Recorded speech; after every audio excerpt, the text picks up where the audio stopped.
Welcome back to Grady Night Shift, bringing you entertainment news from around Athens. And if you haven't noticed, we're not in our usual location. We're not? And our outfits are different too. Oh, that's right, because we're covering the Backlight Student Film Festival. I'm Madison McKinley today. I'm Shad McMillan. And I'm Jason Singh. And today, we're bringing you with us to cover the festival here at Morton Theater. And the red carpet at Livewire in downtown Athens. And make sure you don't forget the live award show coverage at 4. All right, but what is the Backlight Student Film Festival? Shad, you were here last year. But just in case you forgot, Grady Night Shift Reporter shows us what it is and its 5-year history. Let's take a look. Did you know that today is the 5th anniversary of the Backlight Student Film Festival in Athens, Georgia? 5 years ago, 3 UGA Grady students, Raina Sklar and sisters Elisa and Kate DeCastro, had a question. How can we allow student filmmakers to best showcase their work? And the answer to that question was simple. They were going to create the film festival themselves. Our short-term goal was just to get all of Grady combined and interacting and working together. Now, in its 5th year, the Backlight Student Film Festival has grown from 60 submissions and 200 attendees to one of the most competitive student showcases in the Southeast. The great thing about Backlight is that it's free, and we're able to, again, be that bridge between students and industry professionals that they want to be able to connect with, that they want their films to be seen by. In previous years, the festival took place at the Tate Theater, and the event has now moved downtown, starting at the historic Morton Theater, and also coming to Livewire. That move reflects just how much the festival has grown and the community it's built along the way. So backlights in film are typically used to illuminate a subject and help them pop off the background. So for us, we really want Backlight to service our community by giving students the opportunity to stand out, show their work, have a platform in which they can be recognized in front of industry professionals and their peers. What started off as just an idea for Athens students became a platform for young filmmakers to share their work, build connections, and find a place in the industry. As Backlight celebrates 5 years, its mission remains the same: to shine a light on student storytellers and give them a screen of their own. Mara Mershon, Grady Night Now, me Shift. and Maddie are on the red carpet tonight. And we'll be talking to filmmakers, actors, and directors about what goes on behind the scenes of their film. Now, there are 2 film categories, mid-length and short film. The first filmmakers to walk the red carpet will be a part of the mid-length category, which the films are 10 to 30 minutes long. Right. And now, before they walk the walk, let's check out 2 out of 4 of the mid-lengths this year, Duck Duck and Pestilence. Guys, we have the cast of Duck Duck with us here today. Do you mind introducing yourself? I'm Aiden. I'm the director. All right. And are these your actresses over here? Yes. Yes. This is LK and Susanna. Okay. Very, very nice to meet you. This isn't your first time at Backlight, is it? No, I was here last year as well. Right. If I remember correctly, your film last year, which was amazing, it was not that long, but it took a long time to make. Is that correct? Yes, it took 6 months. Wow. So how long did this film take to make? 2 years. Wow. That's incredible. Thank you. That's But incredible. I multiplied the runtime by 6, so I did better efficiency. Okay, that's good. That's very, very good. And so can you just tell me a little bit about the inspiration for this? Yeah, this film is about me and my sister. It's kind of a fantasy take on big sister leaving for college. So it's about all the emotions of that. We both went to UGA. So. That's amazing. That's so good. And which one, LK? Okay, yes. Hi. It's to my understanding that this isn't your first time voice acting. Tell us a little bit about your experience in the industry. Honestly, I do a lot of student productions, so I'm mostly a volunteer, honestly. I never get paid. I do it for the experience and the thrill of it. Okay, that's amazing. And I think just lastly, what do you want the audience to get out of this film? That's a big question. I hope they come away relating to it somehow. I hope it reminds them of themselves and maybe they text their family afterwards. All right. Thank you very much. It was very nice to meet you. Very nice to meet you. You guys enjoy the rest of the Hey night. guys, we're here with the cast and crew of Pestilence. Now, I know this is a passion film for you, and I saw that you were inspired by Ari Aster. What specific movies were you inspired by, and how did you capture that? I mean, I feel like it's a little cheesy, but Hereditary, 100%. I think that's just all Ari Aster. It's that weird kind of fit the puzzle piece together kind of story. So you have to figure out what's going on the whole way. So it's kind of it's not spoon feeding you the information, but you have to solve it. So I think that's what I wanted to lean into a lot more. No, you did amazing. I was a little haunted while watching it. And I know you are the lead actor and you were his roommate. So how did he approach you with the film? Like, hey, you know, your dead brother, could you play this? Like, I don't know. So like we were kind of just talking, and I told him like a scary story about a guy I knew that was being kind of tormented by something, and he had like this episode of depression, and I was telling him, so like I have Cuban roots, so we're very spiritual, and I was just kind of telling him about how like that spirit was taken out, and then he was fine. And he was like, actually, I want to write a movie about that. Let's make something. And I'm like, yeah, let's do it right now. It was my first year of grad school. He was a sophomore in SCAD, and we're like, we're not gonna wait. We're gonna just go for it. So it was very collaborative. Yeah, both of us. Yeah. and one last question. Was there any like scary moments on set? I don't Probably think the so. water, bro, for me. The water. Oh yeah. Oh yeah. We had a deleted scene. We had a deleted scene where we put the camera in the water, and like him drowning actually, but it looked really bad, so we didn't use it. No, but I mean the ending shot when I'm in the water. Yeah.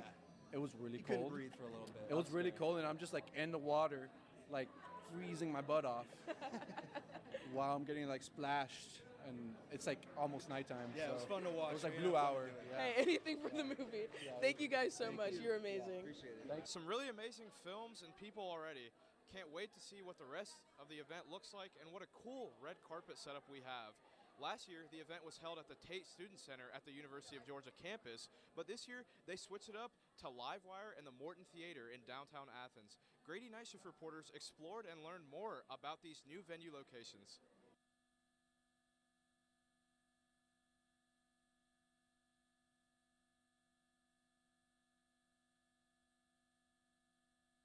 Our next mid-length film is Armadillo Olympics, an interesting look at a unique South Georgia tradition. Let's take a quick look at what it's about. What's up, guys? I'm here with the crew of Armadillo Olympics. And can you just introduce yourselves and tell me a little bit about the film? My name is Bay Allen, and I'm the director of Armadillo Olympics. I'm Hayden Sears, the producer. All right, and this film is a documentary-style film about a rural town tradition. Can you tell me a little bit about how this film came together?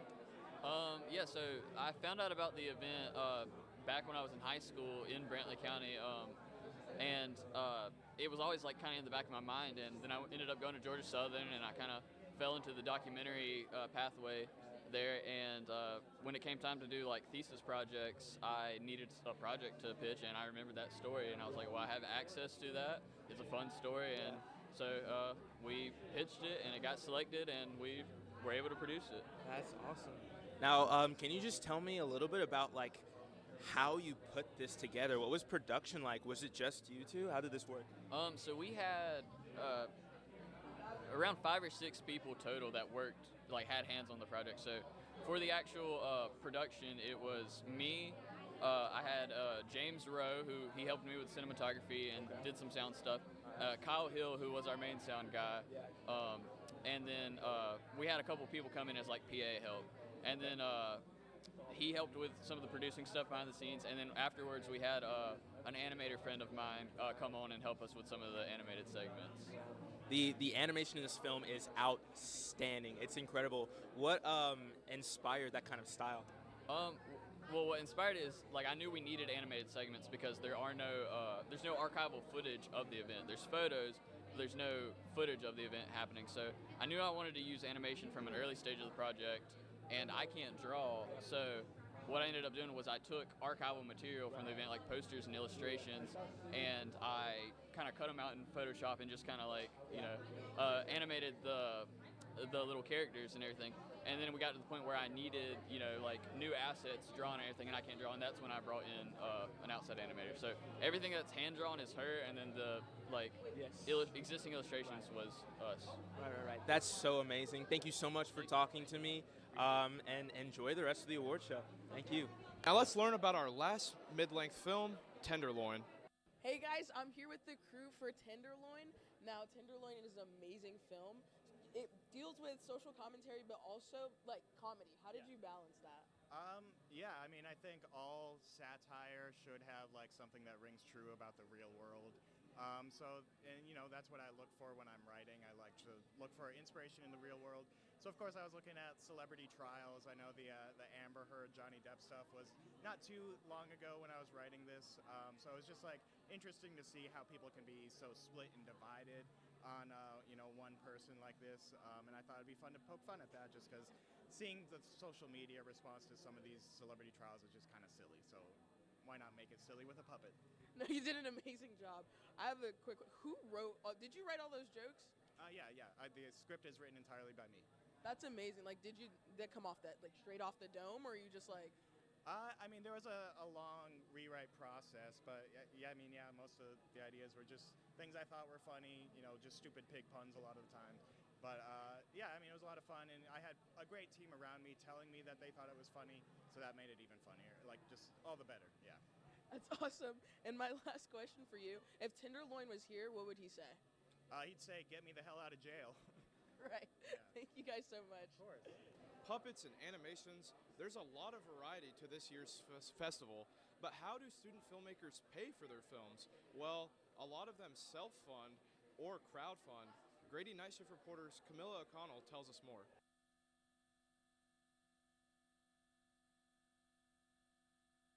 Wow, that was actually really interesting. I didn't know a lot of students self-funded their own films. How do you fund yours?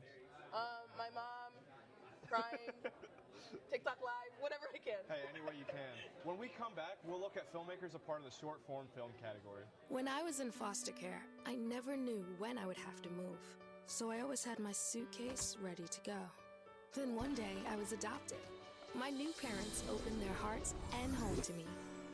My parents cook my favorite breakfast for me every morning. My parents take me on trips I never thought I would go on. They gave me a home and an even better reason to use that suitcase. My parents aren't perfect, but they're perfect for me. I think I finally found. Hey, how you doing? Hey, Mason. Hey, Mason. Got a new house. It's looking pretty cool so far. A place that I call home. I'm teaching Louise how to cook some lasagna. It only takes a spark to make a fire start.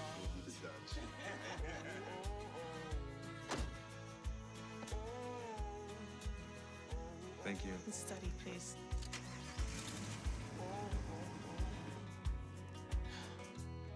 I think I finally found a place to make my own. A place that I call home.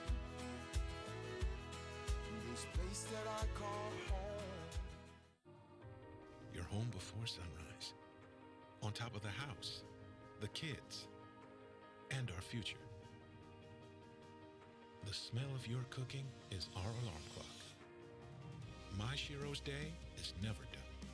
So let's start saving a little more now so we can feel prepared for retirement. A free 3-minute online chat can give us the personalized tips we need so we can live our lives to the fullest. Visit aceyourretirement.org. Welcome back. There are 8 short-form films that were finalists in this year's festival. A short form is any film that's up to 10 minutes in length. Let's learn about 2 of them before we head to the red carpet. Bloom follows a man traveling in a post-apocalyptic world to spread a woman's ashes over flowers.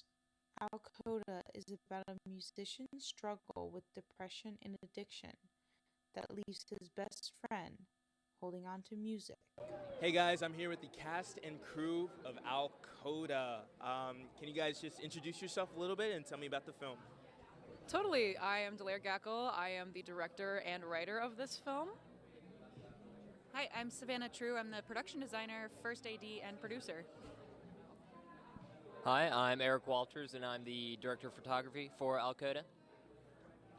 And Al Coda is about a struggling musician who has a challenge with his best friend that they must overcome, and he has to decide if he wants to follow his friend or if he's going to fall for his self-deprecative habits. It's a very moving film. If I understand correctly, this film was very music heavy. What role would you say did music play in this film, but in the making as well? Yeah, actually, I'm a musician myself, and so I think that to all musicians out there, you guys have felt burnt out about music in some aspect, in some capacity. So I wanted to write something that kind of reflected that, and I put it in the early 2000s. And what better tragedy to put it, because music is tragedy, art is tragedy sometimes, and it's interesting to tell stories like that. We actually filmed our whole film here at Livewire. Really? Yeah, like or not whole film, but we filmed a good chunk of it here, and all of the scenes in the previous film were shot right back in the stage behind us. So awesome. That's amazing. I love to hear about this kind of stuff. I know your film was very inspired. Can you just tell us a little bit about what you want the audience to get out of this film? I think I want to get an audience to realize that, like, even though things are hard sometimes and battles can be lost, especially when it comes to mental health battles, there's always somebody else to carry that burden for you. And so the word Al Coda is a musical term that means to the end, and that there are people always in your corner that will take your story to the end or forever and just become as close to you as forever, yeah, something like that. I don't know. Thank you so much. Thank you so much for talking with me. It was lovely meeting you. All right, you guys enjoy the rest of the award show. Hey guys, I'm here at the. Oh, sorry. This is Block B4. I'm here with the director and writer of Bloom here today. Now, Bloom is an amazing film. Where did you get your inspiration for making this film? I adore hiking in the North Georgia mountains, and every time I go out there, it's an escape, and I appreciate just being able to stop and look at everything and all the scenery, and appreciating that is really what inspired making this film. Yeah, it was. The scenery was amazing. Now, how was it directing someone who wore a mask for like 98% of the film? Quite difficult because, especially we recorded this when it was like 85 degrees out, and bugs and insects kept getting in his mask, and he had to keep ripping it off. And there's one moment where a bit like praying mantis got in the mask, and he had to rip his mask off. His earring came out, and it landed on the ground, but we were fighting the sunlight, so we were like, well, we need to finish the shoot. And it was like, we'll get your diamond earring sometime other. And we go finish shooting, finish the final scene, and then we go to look for it, and one ray of sunlight is coming down, shining in the gravel, and it catches the diamond earring, and we got it. And we're just like, yeah, this shoot was meant to be. Oh yeah, that would sell it for me. I'm like, yeah, we're winning an Oscar here. And one last. That's really funny. And one last thing, what made you want to not do it in English? I was thinking, for the theme of environmentalism, I really felt that it's to emphasize the importance of it. Somewhere like France, where I think of flowers, and the Paris Climate Accords, where you think of the world has gone so far gone that even a place such as France, it's polluted beyond belief, and nothing can bloom there. And that's how I landed on French, and my wonderful voice actor, Manon, did an excellent performance and really sold it home. No, it was beautiful. Thank you so much. Enjoy the rest of the show. Hopefully, our future doesn't include a post-apocalyptic world, but I do like flowers. Let's take a look into the past with the history of the student filmmaking and its importance. Hi, my name is Jackson Evans, and I'm standing in front of Livewire Athens, a venue well known for its history of entertainment and film. However, the history of student film stretches way beyond a single venue. The history of student film began in the 1960s, when schools like USC, UCLA, and NYU began the first student film programs. This led to what was known as the New Hollywood Movement. And this movement didn't start in Hollywood. No, it started in the classroom. Francis Ford Coppola, Martin Scorsese, and George Lucas all got their starts as student filmmakers. For these influential directors, student film wasn't just a stepping stone. It was the foundation that they built their entire careers on. To recognize that, the National Student Film Festival was established in 1968, one of the first platforms dedicated entirely to showcasing student work. It sent a clear message. The industry was paying attention. And it kept paying attention. Spike Lee, Darren Aronofsky, Ryan Coogler all turned heads on the student film circuit long before Hollywood came knocking. The pattern is impossible to ignore. Student film has not just influenced the industry, it has produced some of its greatest talents. Sophomore Aiden Kramer, a student actor at the University of Georgia, says that legacy is exactly why student film still matters today. That's where you find the next Timothy Chalamet and the next Ryan Coogler, who did he just did Sinners, and that he was like a big student filmmaker back in his day, and it was really good stuff, and people could see that and be like, hey, well, we want to, fund his next film, and so that's how important it really is, and I think people kind of miss that a lot.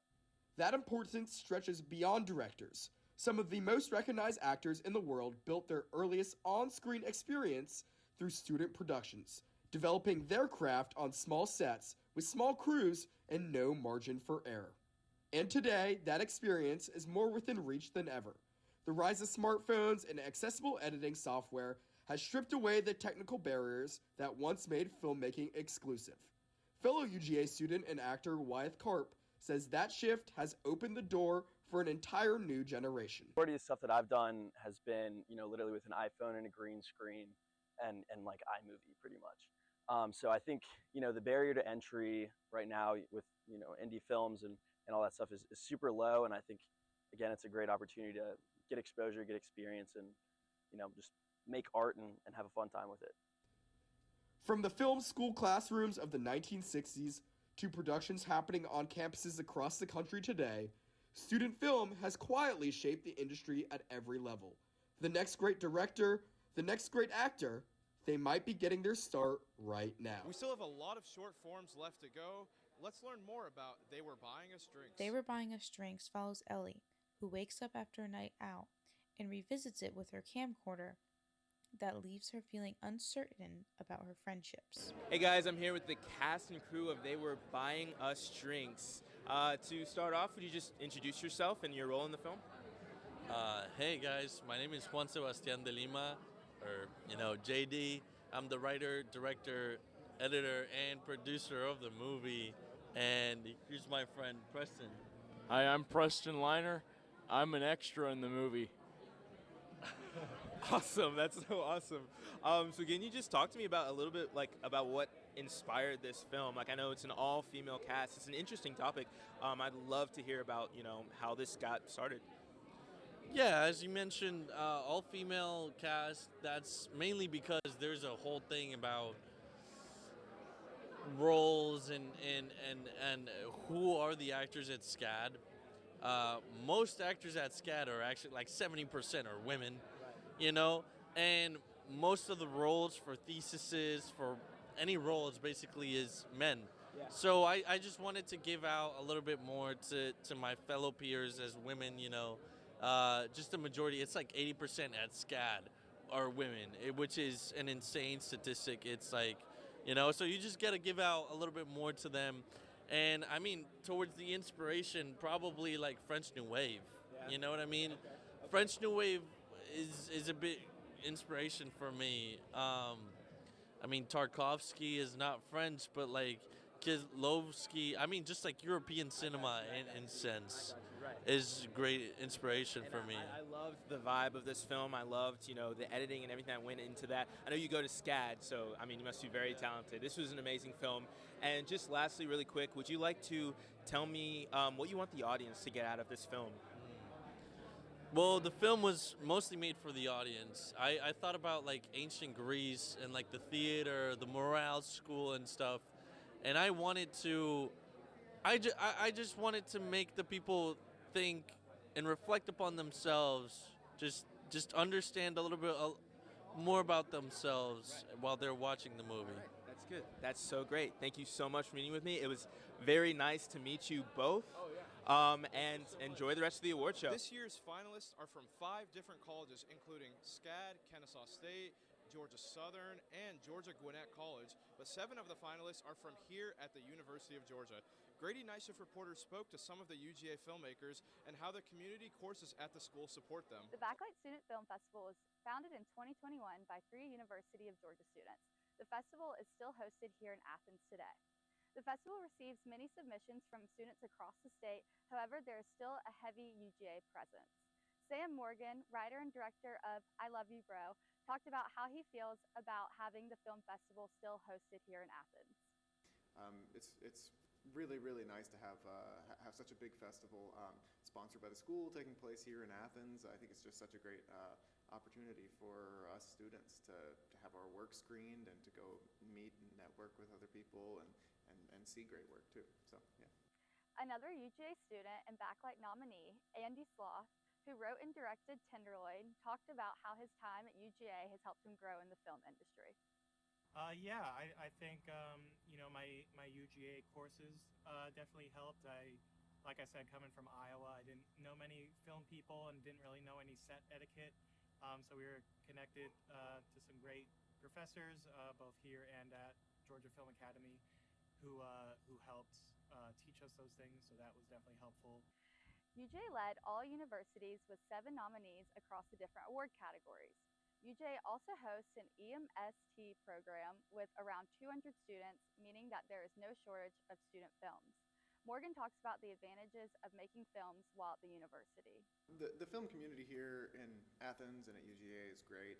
A lot of it happens through Grady and through Franklin, and then a lot of it is just like people organizing their own projects and doing their own independent stuff. So there's a nice variety of school projects and independent projects, and just a lot of support. It's really pretty easy, I think, to find a crew here if you've got something you want to shoot. There's a lot of people who want to get out and work on things. With a strong foundation here at UGA and a growing presence across the state, the Backlight Student Film Festival continues to spotlight the next generation of filmmakers right here in Athens.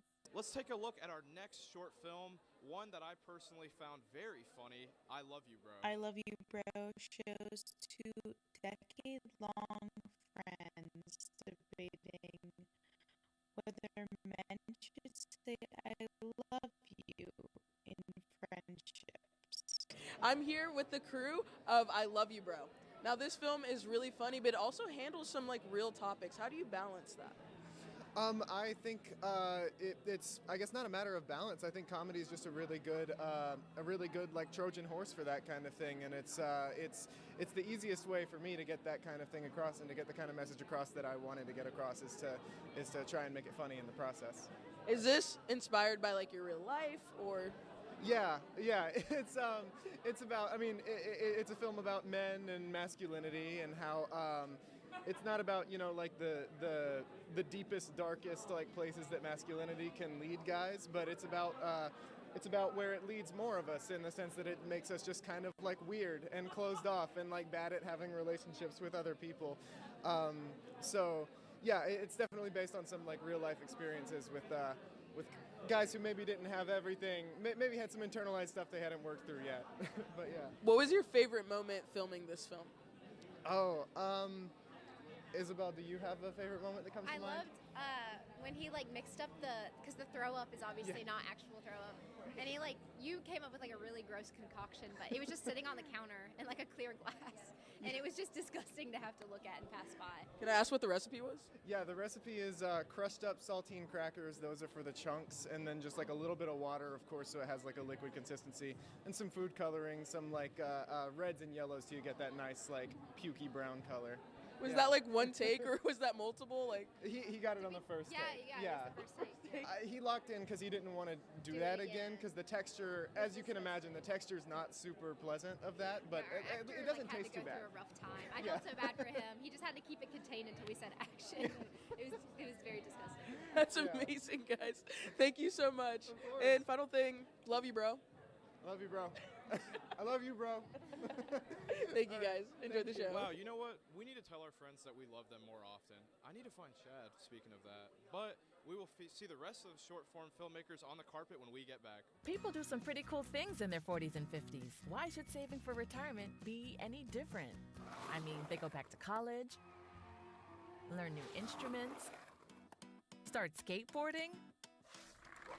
Okay, maybe that one's not for everybody, but saving for retirement is. With aceyourretirement.org, you can get on track with your retirement savings no matter your age. Just have a 3-minute chat with Avo, the friendly digital retirement coach from AARP. You'll get personalized recommendations based on your input that are easy to understand and work with your lifestyle.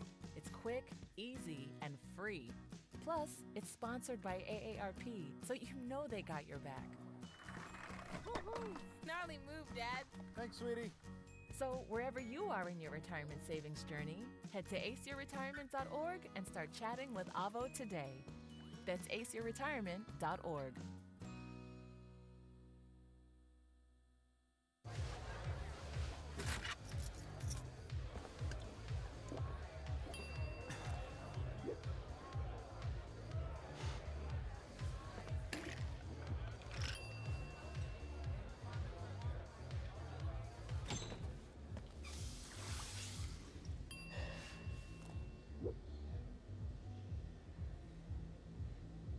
If you need to do something to feel okay to drive, you're not okay to drive. Don't drive buzzed. My Shiro doesn't always wear a cape, but she always has time for a hug, a smile, for going the extra mile. My Shiro stretches every dollar, puts in long hours, puts others first. But now it's your time, Mom. When you're ready to retire, we want you to be able to enjoy it. It's time to start saving now. A free 3-minute online chat can give you the personalized tips you need to start boosting your retirement savings today. Visit aceyourretirement.org.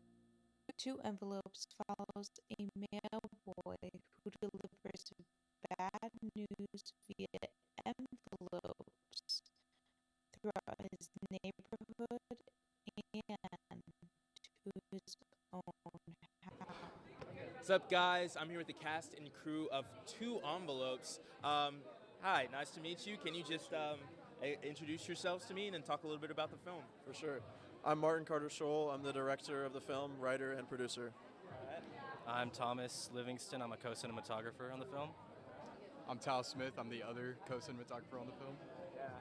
This was a very, very interesting film. Can you do a quick synopsis for us, for the viewers who haven't seen it? Yeah, for sure.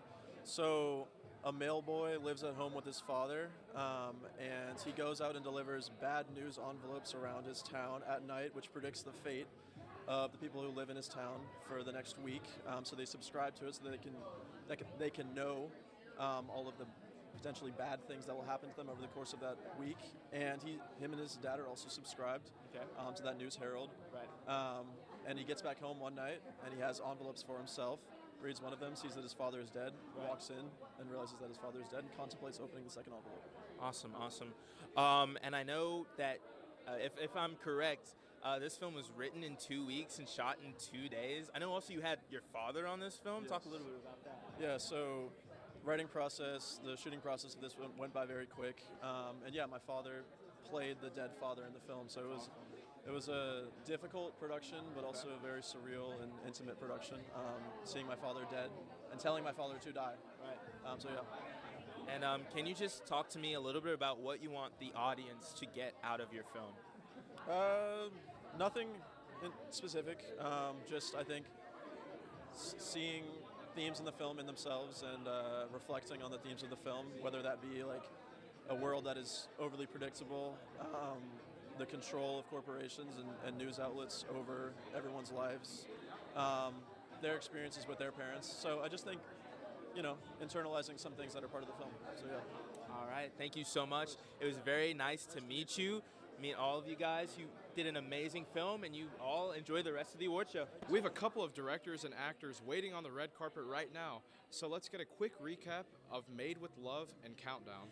Countdown follows 3 New Year's Eve parties where we see 2 people start as strangers, then fall in love, and then go back to strangers again. Made with Love is about a woman who enjoys cooking for her book club, who sets out on a journey to get a new member to finally eat her food.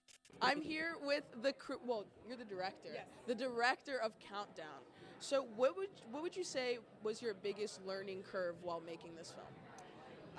Probably working with one of the largest cast and crews that I had worked with yet. I mean, I feel like when watching it back yesterday, the credits just went for so long, and I remembered how big of a crew it was. We had a lot of people, just crew-wise behind the camera, grip. There's a lot of lighting changes, set decoration changes that we needed a lot of hands for. And then also just to make the parties feel real, we needed a lot of extras. So getting all those people contained in one house for filming over a weekend and making sure that everyone had what they needed, everyone was comfortable, everyone was able to work and do what needed to get done was not a logistical challenge that I wasn't used to, but just had a new elements to it that I had to kind of adapt for this film. No, yeah, it was very good. So, what would you say? Did you say this film is based off of like personal experience, or? This was my senior capstone film for undergrad, and so the kind of main concept of it came from me reflecting on the last 4 years of undergrad and realizing that like when I looked through each year kind of as their own entity, so much had changed over the 4 years, but when you live every single day in life, you don't realize how much changes over time. So the essence of this film was just like being a senior, looking back at the last 4 years of college. I wanted to capture that, and so I just kind of thought of what if it was a party 365 days after the other, what better than New Year's to capture how much these two people's lives changed year after year. So No, it was really good. And my final question would be, I'm sorry. No, you're okay. My final question would say, how was it like when you're filming the party scenes? Were everyone in the background just like silent? Were they just walking around silent? Yes, it was awkward, and we like sometimes had to be like, all right guys, like come on, like amp it up a little bit, like we're looking a little bit dead, because I mean understandably so, it's awkward and like there's no energy happening, so it's weird to bring the energy, so we sometimes had to like hype them up a little bit just to get the energy moving to make it look like a real party. But yeah, that's correct, yeah. Thank you so much. You're amazing. Enjoy the show. Hey guys, I'm here with some of the crew from the film Made with Love. Can you guys just go around and introduce yourselves and your role in the film? Hi, I'm Ava Watson. I was the DP of Made with Love. Hello, I'm Spencer Strickland. I was a background actor. Hey, I'm Colin Young. I was assistant director. All right, this was an amazing film. As an assistant director, can you give us a quick synopsis about what it is and what you guys were going for? Yeah, sure. Taylor wrote this really kind of fun and cute script, and we had 1 day to shoot, right? Yeah, we had Technically two, because we did the inserts of all the food. technically 2 shoot days, but really like 1 with all our actors there. And it was kind of a lot shooting in this house and trying to get it all in 1 day, and the supermarket and everything, but it was a lot of fun. That's very good. That's very good. And so, can you tell me about like your experience on this set filming this short film? It was really well done, by the way. Extremely well done. Can you talk to me a little bit about the experience doing this and creating something like this project? It was really, really fun. It was cool. Taylor had a lot of really great inspirations. Yeah. One of them being Cat in the Hat, Okay. Amelie. Okay. So really fun stuff for me to pull from for Yeah, DPing. that's awesome. And just a really fun and happy environment on set. Yes. And Taylor's a producer at heart, so she's also a great director and editor, but she knew how to set this shoot up for success, and we had like basically 3 producers on set and an AD, so it went really smoothly. There's no one here tonight, unfortunately, to speak for The Big Lift, but let's get a recap on what the film's all about. The Big Lift shows a bodybuilder that's obsessed with getting the perfect body. So he pushes himself and his body past its breaking point. Thanks, Shad. Right now, I'm at Backlight Student Film Festival at Livewire on the red carpet, asking so many young filmmakers about really what expressed their fashion today. Director, writer, and editor of Duck Duck Aiden Vitamindia said that he wanted to represent his sister through the embroidered shirt and also jacket. On the other hand, Savannah Truve Alcota said she wanted to embody the characters. From the early 2000s, she used leather and also plaid to express the emotions of each character within the film. And it's been so amazing to see just how much fashion differentiates from one young filmmaker to another, and also through the writing and also shots. On the other hand, the biggest hot take and also opinion of all was from Martin Carter of 2 Envelopes, where he said fashion is used as an expression, and the best way to express it is to be yourself. Reporting for Grading Night Shift, I'm Clarice Henry. Thanks, Clarice. Now we know what the state of fashion is on the red carpet here at Livewire, but what about the state of the Georgia filming industry? Andrew Otten, a reporter from our parenter organization Grady News Source, tells us about the state of the industry. From student shorts to full productions, the Backlight Film Festival at the University of Georgia is more than a showcase. It's a glimpse into the future of filmmaking in the state. I know as students, we're all broke. And Backlight is free to submit to. And so we're able to, serve as that platform that is a bridge between the students who dedicate their time and effort into these films and the potential industry contacts that they could make at our festival. That future is rooted in a booming industry. Georgia has become one of the top filming locations in the world, bringing in more than $4 billion in production spending in 2023 alone. What still separates it from being like LA, which also has very big diversity in landscape, in New York, is very much tax incentives and what draws people to want to film there financially. Since 2008, filmmakers can receive up to a 30% tax credit for shooting in the state. That growth has created a pipeline, one that starts in classrooms and festivals like this one. But breaking into the pipeline isn't always simple. While Georgia competes with industry giants like Los Angeles and New York, those cities still dominate in networking, unions, and long-term career availability. Atlanta could be the place to be tomorrow, or it could not. It's kind of up in the air. Still, for students in Athens, the opportunity is real, and festivals like Backlight are helping them take that first step. The fact that companies like Panavision are donating $15,000 to a winner of our film festival is amazing. It kind of opens up possibilities that you weren't necessarily realizing were there in the first place. As Georgia's film industry continues to evolve, these student filmmakers are hoping their work doesn't just stay local, but becomes a part of the next wave shaping it. Andrew Otten, Grady News Source. We are getting even closer to the awards show. We'll be back after a quick break.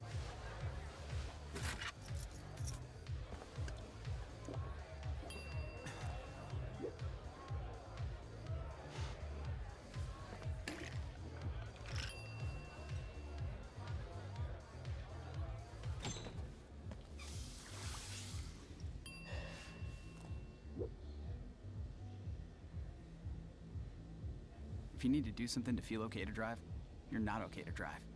Don't drive buzzed.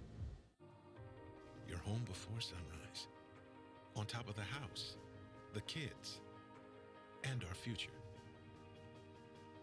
The smell of your cooking is our alarm clock. My Shiro's day is never done. So let's start saving a little more now so we can feel prepared for retirement. A free 3-minute online chat can give us the personalized tips we need so we can live our lives to the fullest. Visit aceyourretirement.org. Julie was always a voracious reader. She'd carry 2 novels on an airplane because she'd read one on a 3-4 hour ride. And at some point, I began to notice that she would read a page and couldn't remember what she had just read, and she'd have to go back and read it again. I don't remember much these days after I read, but less does for me, and I love it.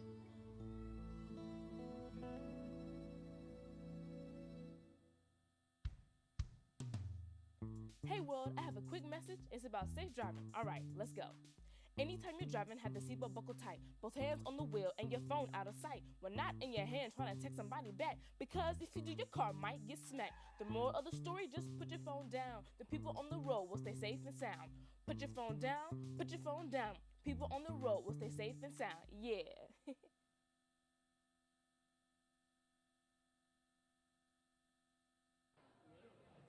We know you're super excited to get to the award ceremony, but first we have to learn about the selection process. The host. And what all the awards are.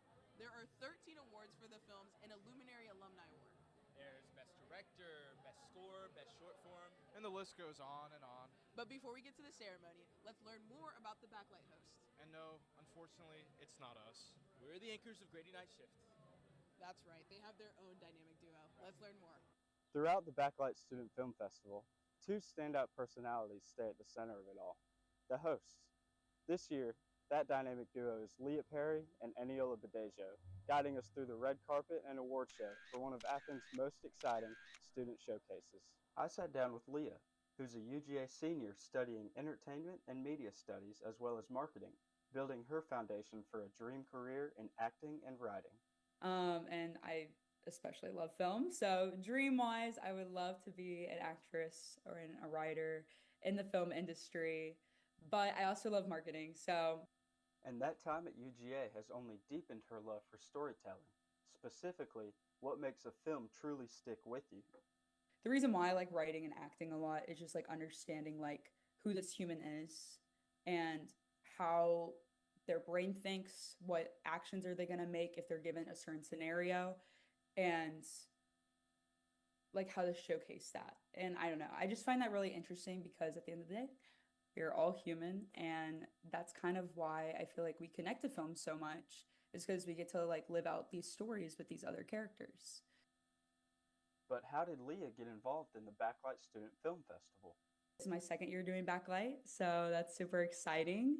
I just saw the post from uh, Dr. Hamilton looking for like hosts, and so I applied, did a little form, went to the tryouts, had a lot of fun with it, and boom. Leah's creative aspirations didn't stop there. She's even released a song in college. I released a song actually. It's called Pulse. Wow. First single. I wrote it like back in high school. In its 5th year, the Backlight Student Film Festival continues to be a space where students can express themselves creatively. And that extends not only to the filmmakers, but the hosts as well. You know what, guys? Maybe I should apply to be a backlight host. You know, me studying EMST, like that's my degree. Like that's just what I'm good at. And leave us? Yeah, you freaking traitor. Okay, whoa, calm down. I'm not going anywhere. Probably, but you know, I'd be really good though. I'd be good at that show Traders. You know that? I'd be really good at that. Let's stick to anchoring for now. Yeah, and our audience needs to know how these films are selected in the first place. That's right. Our Grady Night Shift reporters discovered there is a whole student-run process on how Backlight Student Film Festivals select their films. The Backlight Student Film Festival is returning to Athens, showcasing short films from creators across the state. But before those films make it to the big screen, they go through a detailed selection process. Unlike other film award shows like the Golden Globes, which consists of a 2-round voting process made up of over 300 international entertainment journalists, the Backlight Student Film Festival selection process is done on a much smaller, more local scale. Every film featured at the Backlight Student Film Festival first has to pass through a careful review process. Films are submitted from across Georgia and reviewed by the festival's selection committee, a group made up of college students from across the state of Georgia. Backlight Film Festival President Camden Flynn says, And if you imagine like the Oscars, the different awards that get assigned to the different films, whether it's best cinematography, best score, best editing, best sound design, those are all the categories we take in consideration when reviewing each of the films. We rate them on that 1 to 5 star scale of how good they were at storytelling, continuity purposes and things like that, directing, cinematography, editing, pretty much every facet of the filmmaking process you can think of, we have a separate category to rate that on the 1 to 5 star scale. the committee meets periodically to screen and evaluate each film. They judge entries on several key elements, while making sure every submission receives equal consideration. Well, so the selection committee consists of over 20 to 30 students. So all these students are putting their input into what films they think should move on in the process. That being said, after a film gets screened in this room with the selection committee, they all talk about it. So everybody can get their opinion out there. And again, everybody's rating is taken into consideration when we eventually get the averages of those ratings at the end.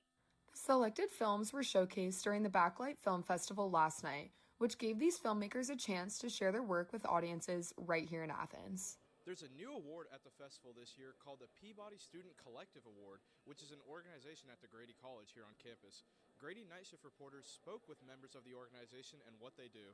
The Peabody Student Collective is a new student organization that is about amplifying and celebrating the Peabody Awards. If you're interested in any kind of media that's telling a story and, making an impact in the world, we talk a lot about that in our club, and we talk about why we value those things in media and championing those stories, continue championing those stories. The Peabody Awards recognize powerful storytelling in media. Peabody is based at the University of Georgia. Faculty advisor Lorena Bernabo says the club has something for everyone. Right, whether you're coming from ad PR or journalism or EMST or from a different college altogether, there are things you can do. If you want to make films, then let's figure out, right, what film do you want to make about the Peabodys? How do you want to use, right, we have some access to footage, like archival footage. Do you want to do some kind of historical project? Do you want to, you know, use the Peabodys to do some social media work? They also host guest speakers. Students in the Gritty LA program can work as production assistants at the awards. It was electric. I mean, there's so much going on the day of an award show that I did not even know everything that goes into it. The organization is giving the Peabody Student Collective Award today at the Backlight Student Film Festival. I'm Gabrielle Cutsup, Gritty Night Shift. I have the president of the Peabody Student Collective here with me, Blakely Hollingshead. Blakely also works with us on night shift. Blakely, what is this new award about? Yeah, so the Peabody Student Collective Award is based off of the Peabody Awards that are housed at the University of Georgia, and they honor stories that matter. That could be socially, politically, culturally. And so we're just trying to bring that same sentiment to the Backlight Student Film Festival. So we're really excited about our winner tonight. Absolutely, sort of adding, some sentimentality and seriousness to the awards. And how did this award come about? Yeah, so a few of us got to go to the Peabody Awards last summer, and we were really inspired by their mission. We got to watch so many incredible filmmakers and documentarians and journalists get awards that really honored their work. And a lot of people say that the Peabody Awards are really more important to them than like an Emmy or an Oscar because it means more. And so we wanted to bring that to UGA, and we worked with the DeCastros and figured out how to make this happen. And yeah, that's how it happened. Well, thank you so much for your time, Blakely, and we'll see you on stage soon presenting the award. The Luminary Alumni Award recipient this year is Sue Ellen Chitunya. She unfortunately couldn't make it here today, but she talked to us about how she felt receiving the award in the state of Georgia, which is the state she first moved to when she came to the U.S. Chitunya is a filmmaker who currently lives in Los Angeles and is working on multiple film projects. She went to Georgia State University and has worked on major films and shows, including Black Panther and This Is Us, seasons 5 and 6. She thanked the Backlight team for giving her the award. Now, there is one award that isn't selected by the selection committee, but by the viewer, and that is the Audience Choice Award. Yes. Yesterday, viewers were able to vote on their favorite film. The film with the most votes wins. Grady Night Shift reporter Dave Logan recorded audience reactions to the films. And the audience choice for Best Film Watcher in the Universe goes to Dave Logan. Thank you. Whether it's 1 or 1 million, films need audiences, no matter the size. The Backlight Student Film Festival features its Audience Choice Award during its upcoming ceremony, and so I'm looking into the award's origins and who might win it. But first we have to ask, how does such an award come to be, and why? I think it was a group effort. I think it was myself and our other executive directors, Kate DeCastro, Elisa DeCastro, Raina Sklar. I think that we wanted it. It came in our second year of doing the festival, and we just wanted an award that gave the audience, the attendees, a chance to express their opinion. Which is why I'm here after screenings of the film to see who audiences are choosing. Cool. There were so many good ones this year. I mean, truly blown away by the selection, but I did vote for Tenderloin. I chose I Love You Bro. It just kept me laughing. I chose Duck Duck. It was definitely my favorite. Yeah, I voted for Made with Love. I just thought it was so fun and quirky and charming. Yeah, I chose Duck Duck as well. Mostly because I felt it was the only animated that was in the running, so I felt like it needed, a good spotlight on it. My favorite film that was shown today was Made with Love. It was the last one, and it really stuck with me. It was super cute. I actually really liked Bloom a lot. I thought the cinematography paired with kind of the commentary that it was trying to give on the environment and how it's kind of deteriorated over time. My favorite film was Armadillo Olympics. I really enjoyed. I just really like documentaries, and I like that they were able to kind of give a story of a city, and I feel like it was really in depth considering how limited time it was. My name is Day Logan, and I'm reporting for Grady Night Shift. I remember Backlight last year. It was so fun. It was I mean, we saw some amazing films. Sunday Dinner by Samantha Ventura won Let's everything. go. That amazing animated film by Aiden. Yes. The Oh my cat gosh. documentary. Mhm. It was great. It was perfect. Now let's take a look at the winners from previous years. I don't know about y'all, but I am having a great time at Backlight 2026. But let's take a minute to remind ourselves of the standout artistry from our 2025 winners. Leading the pack was Sunday Dinner by Samantha Ventura, which won 6 awards, including Best Short Film and Best Director. And clearly, everyone came hungry because it also snagged the Audience Choice Award. Hot Tub High's Michael Mack and Wanderer's Lily Nelson claimed Best Actor and Actress respectively for their unforgettable performances. Lily Nelson shared how it felt to win. I felt very honored and very, very humbled and overwhelmed and very excited. Behind the scenes, Calvin Bowers received the Best Editing Award with For the Love of Cats, and the Best Sound Editing went to Luka Briglovich for Wanderer. The winner of the Best Score Award went to Josh Tillman. Esquisses by Andres Labiaga Romo won Best Mid-Length Film, and the Luminary Alumni Award went to Matthew Perkins, a 2006 UGA alum who has made significant achievements in storytelling since his graduation, including his films The Little Tin Man and Fortune. Now that we're all refreshed, let's see who will win this year and enjoy the rest of Backlight 2026. For Grady Night Shift, I'm Isabella Della Sierra. Last week, Brandon met a girl on a dating app. One day after work, he finally found the courage to ask her out. No answer. He started to panic. Was he being too pushy? Maybe it was too Hey, sorry I didn't respond. I was driving. I would love to go on a date. How does tonight sound? Brandon tried to play it cool, but inside he knew. A girl so smart, so responsible. She must be a keeper. You know, a lot of people say when you're going somewhere, you don't want to look back. But I beg to differ. For her to see her father celebrate his graduation, it's the best feeling in the world. I can't lie and say it was easy. But sometimes you just have to stop everything and take it in.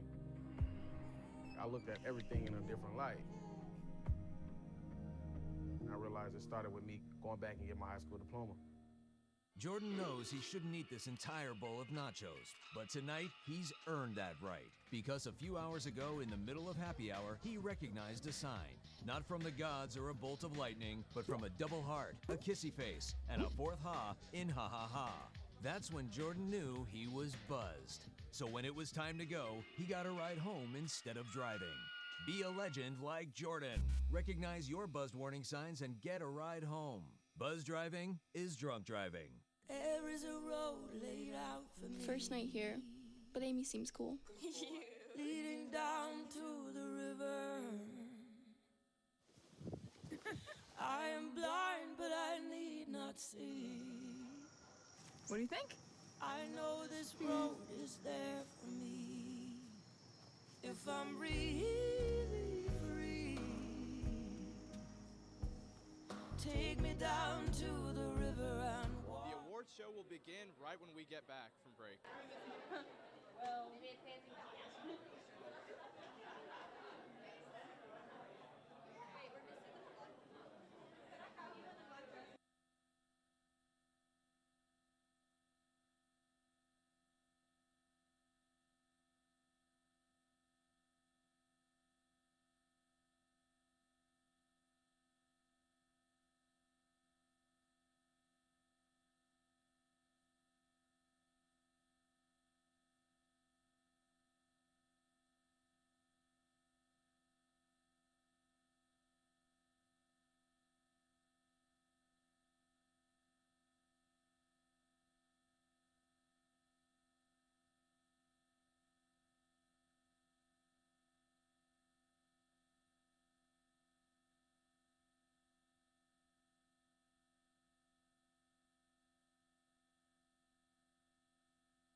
Backlight Year 5. How did we possibly get here? Well, let's start from the very beginning. In 2020, over some cheap coffee from the on-campus Jittery Joe's, Raina Sklar and Kate DeCastro had an idea. What if there was a film festival for students and by students? It was simple, but it was special. And because these two loved and believed in it, they got right to work. They started that very day, asking friends and peers if they would even be interested in such an event. And they learned that not only were students excited to attend, many were excited to help. From there, it was off to the races. The Grady Journalism Building became a headquarters for a team of 10 now exceptionally busy students, and they made year 1 of what they were now calling the Backlight Student Film Festival a reality. Year 1 was a party in the Tate Student Center. The student filmmakers felt celebrated, and the festival team was elated for them. As they packed away the red carpets and balloons, a question began to spread from student to student. Same time next year? What started as a way to connect film students and journalism majors at UGA soon did and now connects the entire state of Georgia. Over 500 films from around the state have been judged and selected by committee members from over 20 different universities.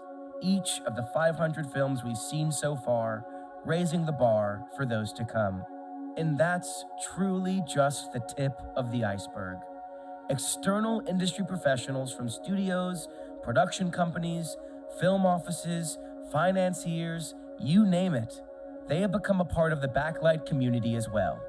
Many have rallied behind students and helped connect them with the resources they need to make their next masterpiece. For example, $50,000 worth of camera rental packages have been given out to award winners, and we aren't planning on stopping anytime soon. What Backlight has set out to give the brilliant, aspiring filmmakers, publicists, marketing experts, and hey, even the boom guys, is a real-world experience full of opportunities. Filmmakers have gotten visibility with press, ranging from Georgia Entertainment to Atlanta Magazine, and have been connected with fellow young artists across the entire state. Backlight believes that Georgia is a self-sufficient hub of movie making, and we will always be trying to get the people within it closer together. Don't believe me? Well, let's hear what a few other people have to say. This is Tyler Tran. Hi, I'm Thames Cran. Hi, I'm Cam Kreitner. Hi, my name's Addison. My name's Ashley Bernstead. My name is Isabel Rubendahl. Hi, I'm Julia. Hi, my name is Timmy. Hello, my name is Alec. Hey, my name is Camden Flynn, and this year I'm serving as president for the Backlight Student Film Festival. I literally love Backlight so much. Backlight has always been a huge inspiration to me. It's allowed me to kind of find this community of people within the entertainment and media studies community here. And the impact it's had on me has been really getting to know a lot of people who are just as excited about film as I am. And get a behind the scenes look at what it takes to run a film festival. I really enjoyed the whole process and the team and everything. We've been able to give students this platform in which they can showcase their work while also connecting with industry professionals. No matter what, no matter your skill level, no matter your finance, no matter your cultural background, your film will be viewed by somebody. It has just had a tremendous impact on me. I feel inspired anytime I'm around these other students and watching the amazing work submitted by fellow Georgia filmmakers. It reminds me every year why I love making art. It's all about community and coming together to make it and then celebrating it when it's done. And Backlight is just a big celebration of the community of artists that we have here in Georgia. And of course the red carpet, which is, in my opinion, one of the most fun and celebratory parts of the festival. All in all, Backlight has just been a 10 out of 10 experience for me. If I had not had this experience, I would have gone through college studying a major or even looking for internships or post-graduation jobs that don't align with my skill set. And now because of Backlight, I definitely have a head on my shoulders. I'm really excited to just see what Backlight continues to accomplish in years to come. And now we're here, year 5. The festival has grown so much, it can't even fit in the same place it started in. It is now a 3-day extravaganza that wouldn't be possible without the tireless work of both the Backlight board, but more importantly, the students of the Athens board. They have carried and nurtured a dream of 2 students just like them from 5 years ago and turned it into this. Bravo, and thank you guys. We really can't do this without you.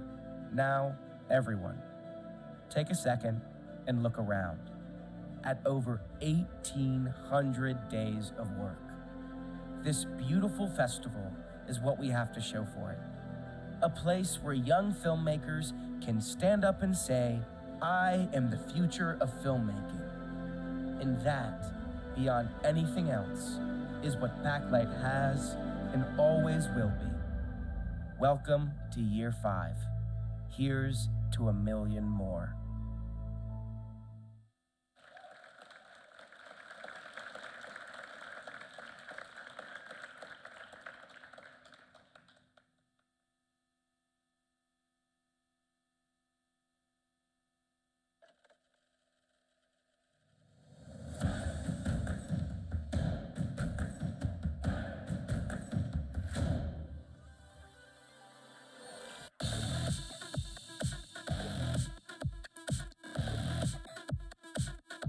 Ready to fly? Ah!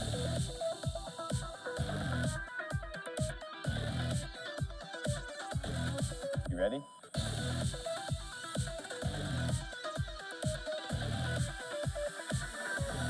Let's have a little fun with it.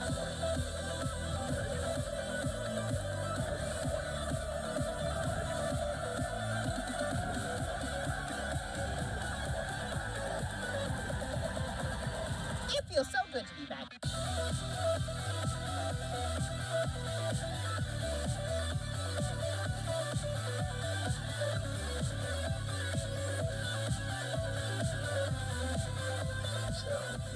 What do you say?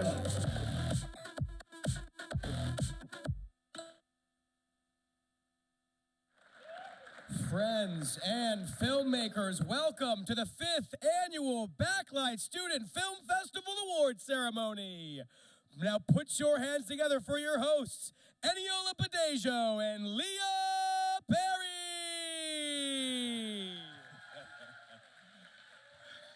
Hi. Hello, everyone.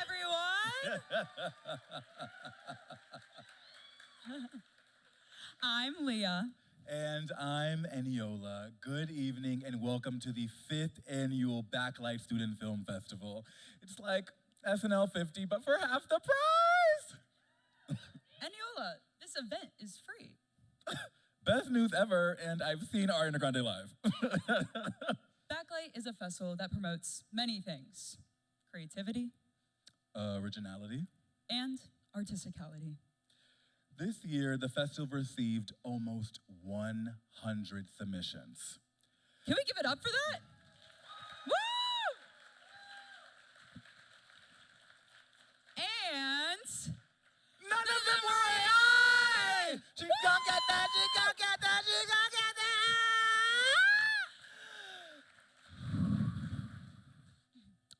Backlight has wonderful executive directors, the DeCastros and Reina, steering us in the right direction. They are the founders of this festival and have been working so hard to put this show together, they haven't even heard the news of Backlight's hostile acquisition by Paramount. You can catch a recording of this festival alongside the reboot of iCarly.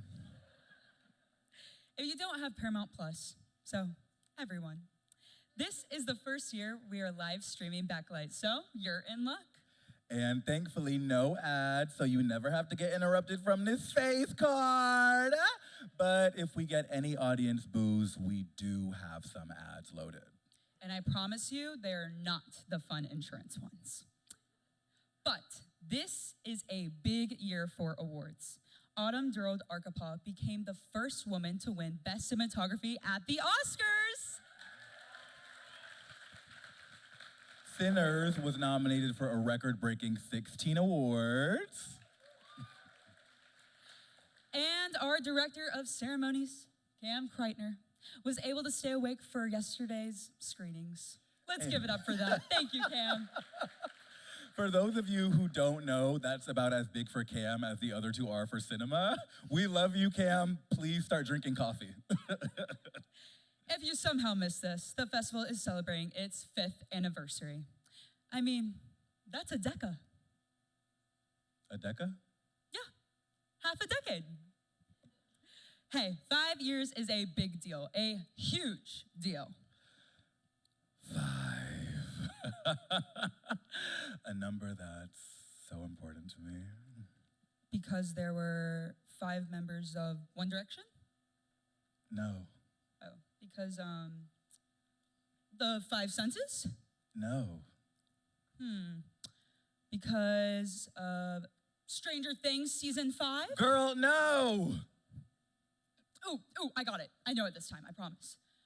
5 golden Girl, no! It's how many stars I gave Challengers on Letterboxd that beautiful first day I saw it. But yes, 5 years.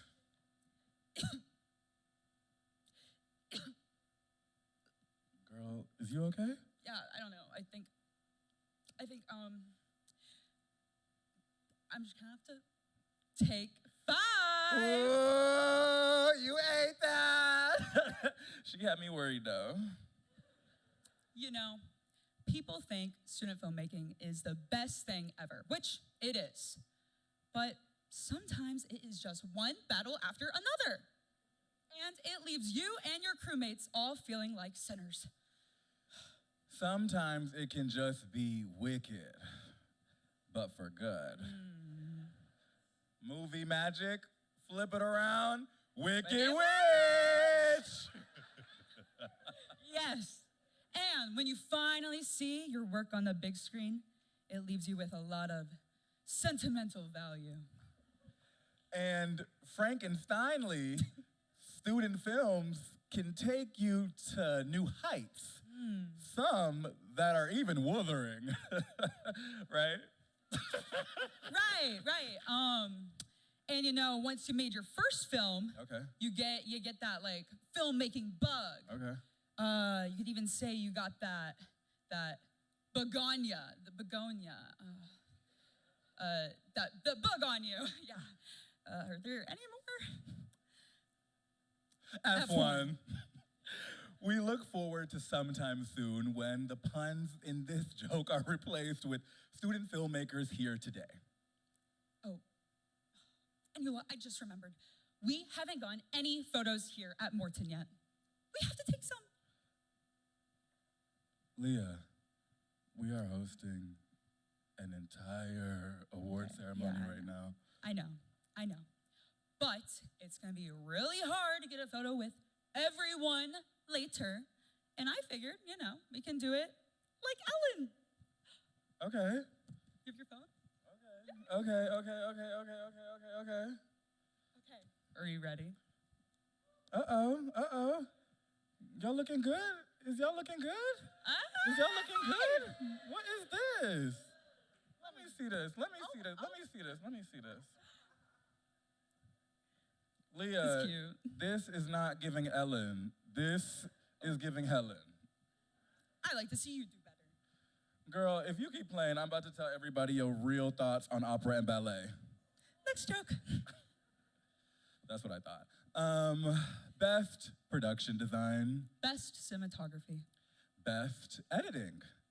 These are all things people have said about those AI wedding photos of Tom Holland and Zendaya. They also happen to be a few of the awards we are handing out tonight. But these awards are real and won't play with your damn heart like those photos did. Because let me tell you, I love Zendaya, and I don't really play with all this AI without it. It's okay. Okay. I'm sorry. Breathe. It's okay. I'm sorry. Okay. Hey, let's talk about something more uplifting, right? Like this amazing venue. Oh my God. Okay. What an incredible space here to be at the Morton Theater. Only the 5th year, and we made it to Morton. We are so grateful to Morton for allowing us to host the festival here this year. And at this rate, by year 10, we'll be coming to you live all the way from the Vegas Sphere, baby. Woo, okay. We also want to thank Georgia Entertainment, Flagpole, Athens Banner Herald, Rough Draft Atlanta, the Red and Black, SCAD District, and 3484 for covering this event. With a special thank you. Yeah, woo! Hello. With a special thank you to Grady News Source, Dr. Andrea Briscoe, and the live show team. Amazing. Another thank you for getting my good sides. And my better sides. And my best sides. And my bestest sides. Okay, let's just start the show. How does that sound to everybody? Then let's get started with our annual brief message before the awards from Backlight's Executive Director of Programming, Ryan Hernan, and the Head of Programming from the Athens Board, Addison Means. Let's give it up for them. Woo! Woo!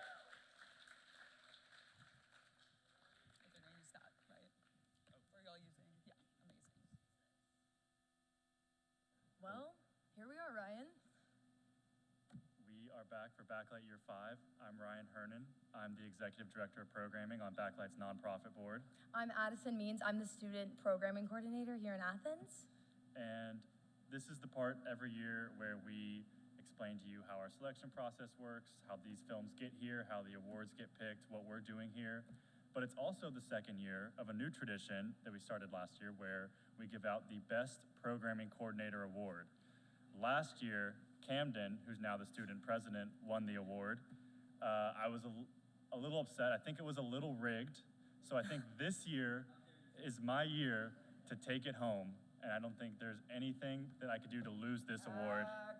We already counted the votes. We counted the votes. And it gave Addison. I'm sorry. Let's go, Addison! Thank you guys. I mean, it was an honor just to be nominated. Ryan's the best, but I mean, come on. You know, thank you guys, thank you. Big shout out to Ryan over here.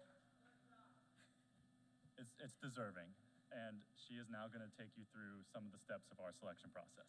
Okay, so as student programming coordinator, I had the incredible honor of running our student selection board, and basically how that worked is we had a little over 30 students across the state of Georgia from UGA, UNG, and Georgia State who came and spent every Tuesday night with me from 6:30 to 7:30, and basically we watched every single film that was submitted, and we basically had this big deliberation meeting, I believe in the middle of February, where we decided which films were getting selected, and those students spent many hours with me deciding on the films and making great critiques. So I just want to ask anyone who was on my selection committee and is here, I'd love to have you stand up so we can all clap for all your hard work that you did to make this festival happen.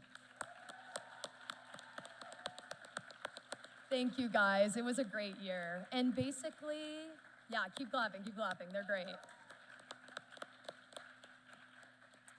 And basically, after we made our selections that we wanted played at the festival, we moved that list forward to our nonprofit board, and then with me, and then Camden, our president, Ashley, our vice president, and we got to solidify that list that you are now all saw yesterday, and we're very proud of those films, and just congrats to all the filmmakers that got chosen. And I'll pass it over to Ryan to talk about our judging process. Yes, and I just want to say, I think I say this every year, but it's true every year, that this year was the best batch of films we've ever seen. The quality just goes up and up and up. So we're just really proud of all the filmmakers, whether they got into the festival or they just submitted or they just made a film and didn't even submit it. It's a lot to put yourself out there and to be creative and to take that time. And we get to watch that dedication and hard work every year. And it really just warms my heart to see what people across the state are making. So just please clap it for everyone that has made anything this year. Thank you.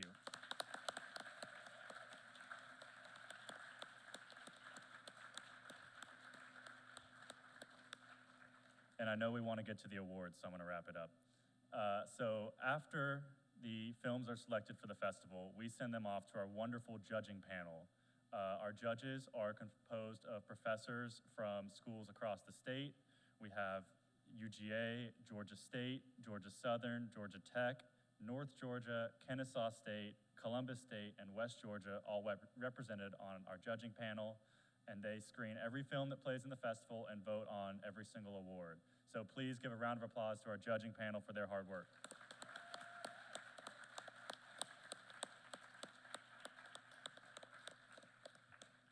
finally, thank you all for taking time out of your weekend to be here with us to celebrate these filmmakers, celebrate creativity in the state of Georgia. We're really happy to have you here. And without further ado, we're going to start the awards.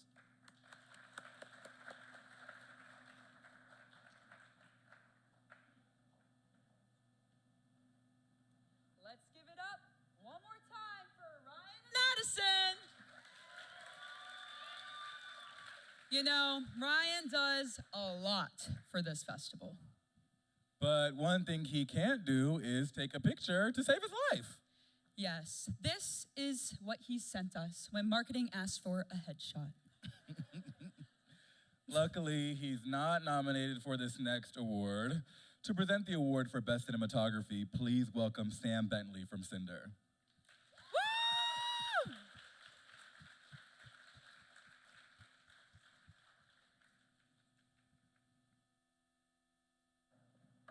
Hi, I brought my posse with me, including my boss. For those of you who don't know, Cinder Lighting and Grip, we're a rental house in South Atlanta.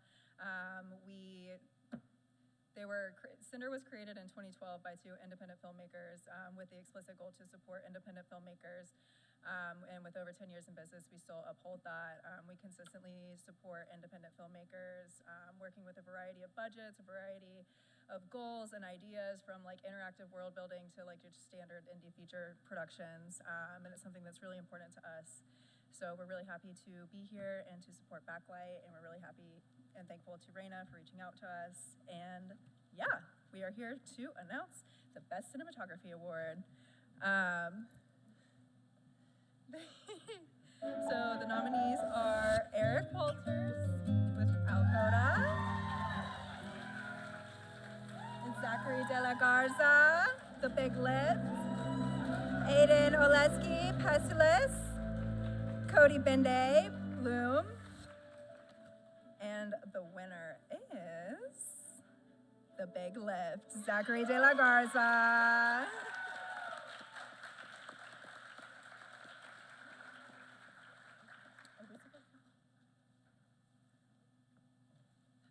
Congratulations. Oh, Zachary could not be here tonight, but he's very excited to win, and we're going to get the award to him.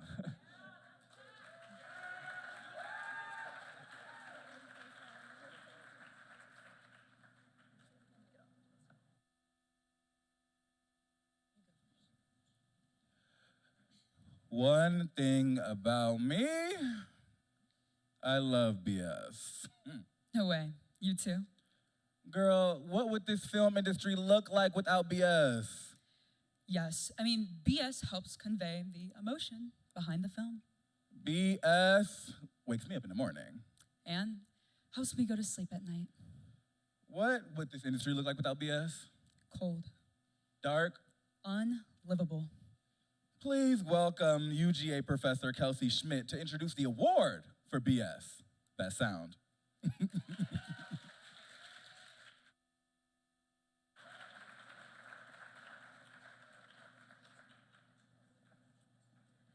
Hello, thank you guys for having me here. Thank you. I just want to start off by saying I'm very impressed with this festival, and it's an honor to be here. I'm going to read off of something so I don't ramble for too long here. I want to start by saying that sound is very crucial in filmmaking. We all know this. It's really opposite of BS. Yes, they say that an audience can forgive a mistake in picture more easily than they can forgive a mistake in sound. And anyone who has ever sound designed a film can tell you that it takes time to craft the sound, to edit the sound, and to mix the sound into a film's overall soundtrack. And I want to quote the great and prolific Japanese filmmaker and director Akira Kurosawa, because he can say it much better than I can. Let me see here. He says, "The way I use sound in my films is that I don't just use sound elements that are necessary to further the story along or necessarily emanate the simple world that is on the screen. My sense is that I'm interested in sounds, He says, my sense is that there's a world well beyond, above, and below the little snippet that we're seeing on the screen. and I'm interested in those sounds that echo deep and into that world and want to have them reflected onto the screen. Another thing that he says, which I tell all of my students when we get to the sound design portion of Production Basics, is another quote from Kurosawa. And he says, "The most exciting moment is the moment that he adds the sound." He says, "At this moment, he trembles." So the nominees for Best Sound are Zach Shoup for Al Coda, Bay Allen for Armadillo Olympics, But we did catch many that we were butchering. This isn't a science. Taylor Schultz, Made with Love, Dish can be with my 3-step plan. and Jaden Sweeney for Pestilus.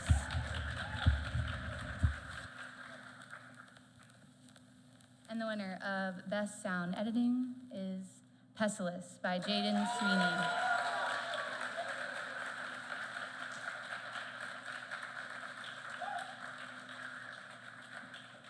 Congratulations. Oh, I say something? Oh my God. I'm Jaden, and like she said, I think if you don't have correct sound, the cuts don't seem right to you. A lot of our critiques in class are watching. Oh, do I take that? Oh my goodness, thank you.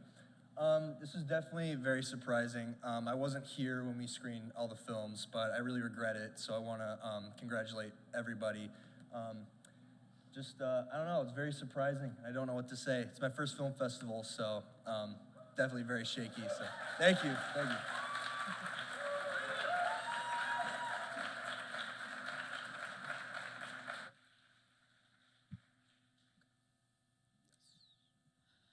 Okay, I have to mention Morton one more time. This historic venue looks so good. Right. You know, it almost looks fake. Wait, Eniola, are you sure this isn't a set? This is definitely a real place, Leah. I mean, it is just incredible. They should really give out awards for this kind of thing. Well, you're in luck. It's time to give out the award for Best Production Design. Though it's gorgeous in here, it won't be going to Morton. Please welcome Jason Heslop, Senior Production Manager at Warner Brothers Discovery, to present the award. Yes!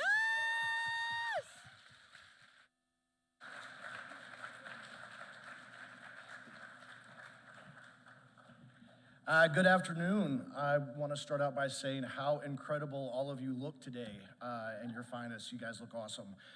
My name is Jason Heslop, a proud University of Georgia Grady alum. Go Dogs. Extremely honored to be with all of you here today. I currently work as a senior producer at Adult Swim and Warner Brothers Discovery, where I've spent the last couple of decades helping to bring some very normal, totally grounded, and not weird at all content to life. If you've seen Adult Swim, you know that's a complete lie. It's so great to be back here in Athens for something like this. Is really, really special because this is exactly where it all starts. I love that I get to present Best Production Design, one of the most important parts of filmmaking that people don't always notice until it's really good. Production design is what makes the story feel real, even when it's completely insane. It's the world, the texture, the details, the stuff that tells the audience, you're in this now. At Adult Swim, that might mean building a universe where nothing makes sense, but it all somehow feels right. Here at UGA, it might mean turning a dorm room, a parking deck, or your friend's apartment into something cinematic on about a $12 budget and a favor. And maybe if you have that friend who owns a ring light, that's your executive producer right now. People remember how something feels way more than how much it costs. If you can create a world that feels authentic, even on the smallest budget, you're already doing it right. All right, let's take a look at the nominees for Best Production Design.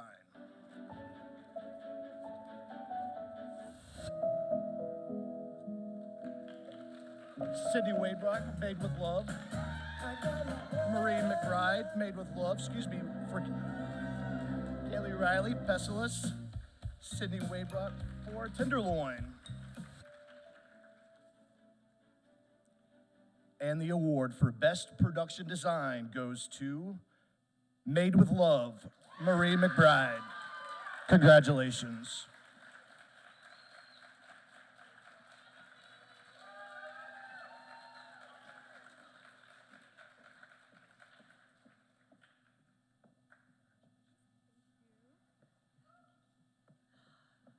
Well, I just first have to thank my lovely director and writer and creator of Made with Love, Taylor Schultz. We've known each other for years. We worked on the Rocky Horror Picture Show together. That's how we met. And she's had me on so many different of her projects. And this by far was the most fun and just like rewarding one. And I thought the fun was over, but clearly it was not because now we're here. But yeah, just thank you so much. Thank you, Taylor. Thank you, Ava, and everyone else. I love you guys so much.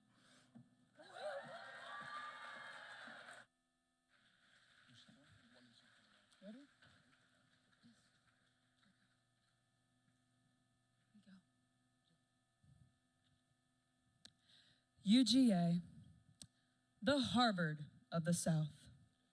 Backlight, the Oscars of the Athens. Some things are just set in stone. Which is why it's so powerful when you watch a film that questions the natural order of things. That subverts expectations. That reveals a hidden truth. Look to audience and smile. Leah, you don't need to read that part. Look back at Eniola and laugh at whatever he says. What?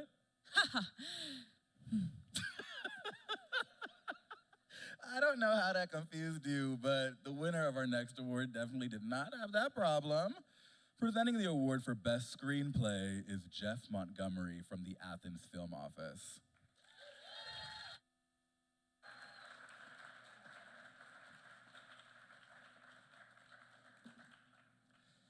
Thank you. I'm with the Athens, Georgia Film Office, and our office is designed to help things happen in Athens when it comes to film. Somebody mentioned, our host mentioned that this would make a great set. Well, it's been a great set. Sleepy Hollow has filmed here. Rick and Morty live action film has filmed here. REM's The One I Love video is filmed here. So our office is designed to help any level of production, whether it's a student film. And watching student films, there are many that I have helped over the years find a place. There are also many scenes that I go, did they ask to shoot there? We're open for anybody that wants to come to Athens and film, whether you're a student or a larger production or anything else. We're glad to help provide you with the location and the crew and the things that you might need to make your experience pleasant here. We're not the only ones. I should say there are film offices and film commissioners around the state, thanks to Georgia, which has contacts in every location, and other film commissioners around the country. So please use us to help you find the location and the things that you need. So we are going to give an award here for the best screenplay. The screenplay is the foundation, right? We're all told, tell your story. Tell the story you know, tell the story you want to tell, and the screenplay is that foundation. Without that foundation, that skeleton of that production, everything else falls apart. And so here are the nominees for today's award for Best Screenplay. L'idée que de la beauté subsiste au milieu des ruines de notre avidité n'est peut-être qu'un rêve vain de notre peuple. So, Brianna Barros for Countdown. Not really. I would say to stop getting bitched at parties, but so far that's actually working out pretty well. I can't believe I never Aiden Ventimiglia for Duck Duck. You were right. Even after so many days here, there's still so much I've missed. And Martin Carter Skull for Two I only have Envelopes. news left for one house. My own. And the award for Best Screenplay goes to Aiden Ventimiglia for Duck Duck.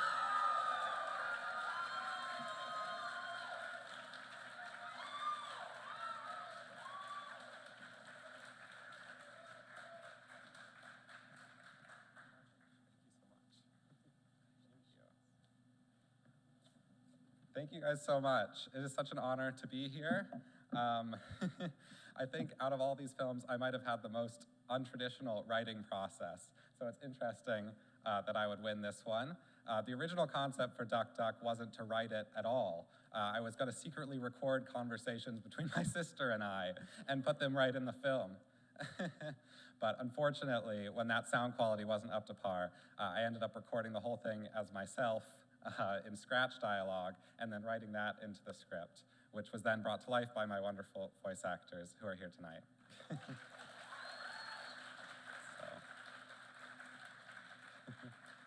Thank you guys so much for celebrating such a personal story. I'm so honored to be here. Thank you.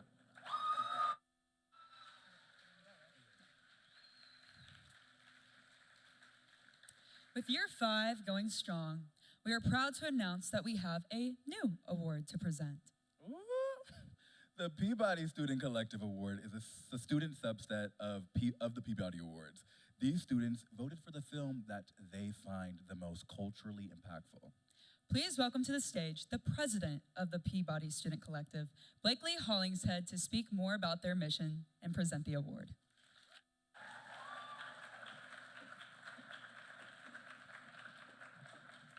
Hi guys, I'm Blakely. I'm the president of the Peabody Student Collective. I brought Jaden Narada, our director of communications, up here for emotional support. So like they said, the Peabody Student Collective is based off of the Peabody Awards that were started at UGA in 1941. They started out as journalism awards mostly, and as the media landscape has changed, so have they. And so we got to go to the Peabody Awards last year, and we were really inspired by their mission of sharing and celebrating stories that matter.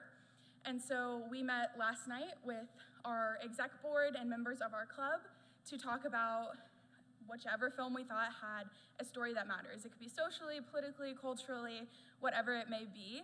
And so for telling a story about love and devotion and dedication after the consequences of pollution, catch up to humanity, the very first Peabody Student Collective Award goes to Bloom.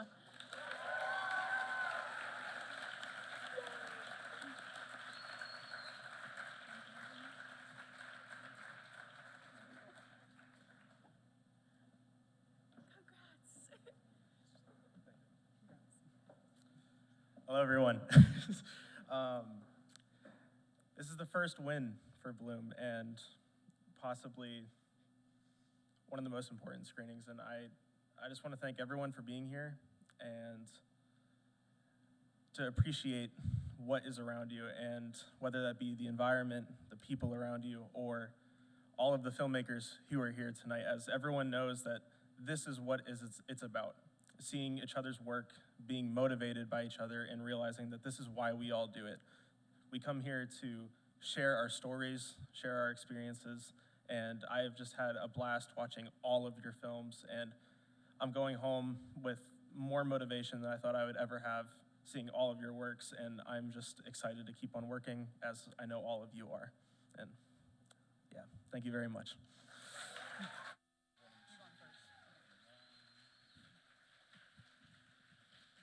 Before we hand out this next award, I just want to say it's been an incredible weekend, full of creativity and wonder. Leah. What? Backlight has been full of Leah. I am trying to present an award. And I'm adding texture. Backlight has been Leah. Just go with it. Okay. Now, introducing Debbie Watson, the executive director of New Face, to present Best Score!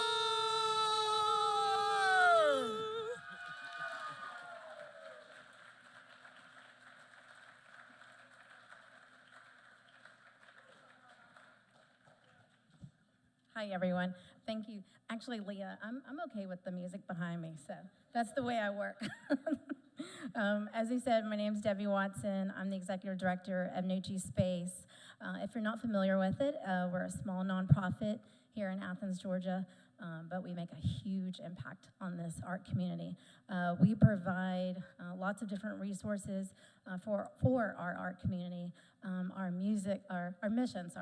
mission is suicide prevention, which I'm sure at this point in life, we talk about it so much more now, which is an amazing thing that we can voice those thoughts, but how much we're all affected by that, by mental health, and especially in our creative community, it affects them, unfortunately, a lot more than other communities. But I just want to tell you a little bit about our programs, especially for those students, especially that are at UGA or any of the surrounding schools. We have a lot of different types of programs, internships, volunteer opportunities. We have practice rooms. We actually even have a studio. So if you're looking to record some of your things for your films, we have a recording studio that we'd love to share that space with y'all. And we do it all at a very low cost, making sure it's accessible to the community. But for here tonight, I am going to present the award for Best Score, which to me, without the music of a film, you don't get that emotion, you don't get those cues when something's about to happen, the joy, the laughter, the sadness. So for me, that is a huge part of my everyday life, and one of the best things that I love about watching a film is to listen to that sound, to listen to that score, how that story is being told through the music. But for tonight, I'd like to present Best Score. And the nominees are Mary Catherine Alcoda, Leon Anina Sohi, Duck Duck, Martin DeLima, They Were Buying Us Drinks, Tal Smith, 2 Envelopes, and the winner is, for Best Score, Duck Duck.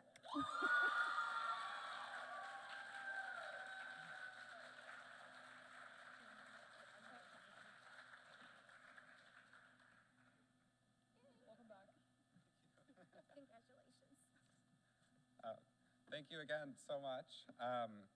The music for this film was written by a wonderful team from London. I want to say so much thanks to Leanne, Ina, and Sohi. They were with me for the whole 2 years of production. They put up with a lot of rounds of notes, and they did a really wonderful job. So thank you.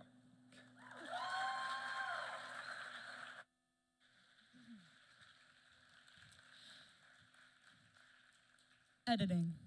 The process of taking all the raw footage you shot, then selecting, arranging, and shaping it into the final story you see on screen. Editing decides what order everything goes in, What stays, how long each moment lasts. and what gets cut. Speaking of getting cut, girl, did you see how at these award shows they was cutting people off left and right? I know, I did notice that. I mean, they were giving them no time at all. Girl. I remember when I edited my first film. Okay. I'm not really cut out for that, because Girl, I know I'm an you. actress. I know you. I'm sorry.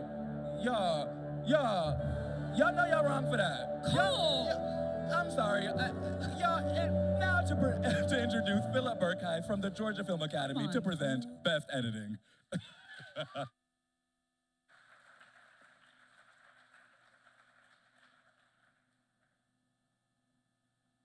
Hi, good evening, everyone. My name is Phil Berquist. I'm an instructor with the Georgia Film Academy. I just want to say thank you very much for the invitation and the opportunity to be able to present this award this evening. The Georgia Film Academy supports workforce development not only for secondary but also post-secondary courses, including many of our colleges and represented here today. So I just want to also just say that,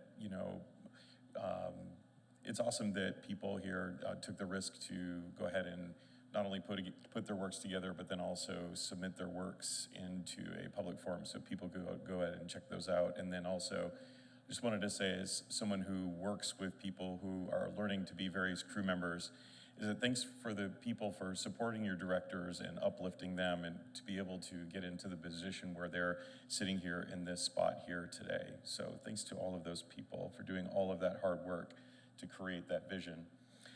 Before I joined the art department as a student here at the University of Georgia quite a long time ago, I fancied myself as a post-production audio editor. One of my mentors at the time, the late Dr. Charles Eidsvig shared a quote with me with who eventually became one of my filmmaking heroes, Ben Burt, that films are never finished. They're only released. So no matter what role your part was in this particular project, whether you're in development or in pre-pro or you're in principal photography, it's always going to take that audio or that picture editor to then finally collaborate with the director to do all of the final storytelling, putting all of those final touches in before it's then released off into the audience. The nominees for Best Editing are Delaire Gackle for Al Coda, Faye Allen for Armadillo Olympics, Jaden Sweeney for Pestilus, Juan S. De Lima for They Were Buying Us Drinks.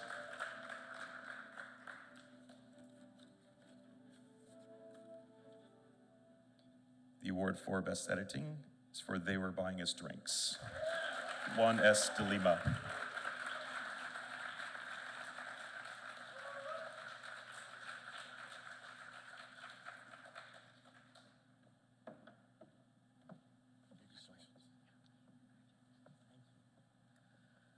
Wow. I do have something prepared to say. I hope everybody's enjoying their time here because it's been an awesome event. Thank you, Backlight. Yeah, everybody give a round of applause to Backlight. Thank you to everybody who made this possible. My parents, Preston, who drove me over here, and all of you who are experiencing this with me because this is not the industry, you know. We are the new wave. We are the avant-garde. We are the front lines, and we are reinventing the wheel. We are the blood that runs through filmmaking, and I'm proud of every single one of you. Long live the arts and filmmaking. Thank you.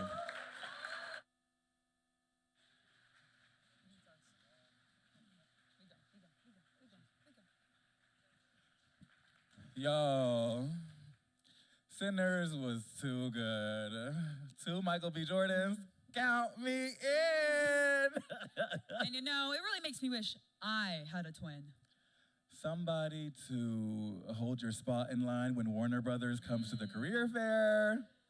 Someone to hold your spot in line when Warner Brothers doesn't hire you on spot at the career fair. And somebody to host for you when you really have to pee. What? And now, we welcome Blaze Reyes, who has acted in Cape Fear, Wolfpack, Law & Order, and English Teacher, to present the Best Actor Award. Give it up for Blaze.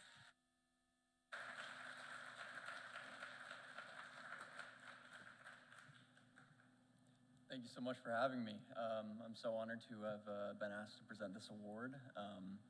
Actors are the human element of a film. They help the audience connect to it and make it feel real. And so tonight I'm excited to announce the nominees for the Best Actor. Shocked, you don't know Ben nothing. Doster. I mean, Coda. what would you do without me, huh? Who are you without me? Then why would you say Lucas you love me? Patterson, I love you, bro. See, you ignore it just like this. You did it earlier. Alfred Torres for Pestilus. I made him go out there that day. I'm an addict. Victor Riviera for I've Tenderloin. spoken about it publicly. Cocaine is a hell of a drug. I drink. And the winner for Best Actor is Alfred Torres, Pestilus.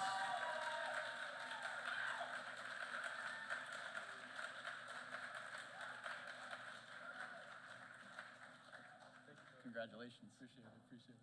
Wow. What? I am humbled, surprised. acting performance. We just saw everyone in the festival was talented and moved me, and I'm just, wow, I'm speechless, to be honest. Thank you so much, Jaden, my director, my roommate. Oh my gosh, we did this, and I just want to thank everyone else that was involved in the festival. And thank you, Backlight, for doing this. This is awesome. Oh my gosh, you guys are awesome. Thank you.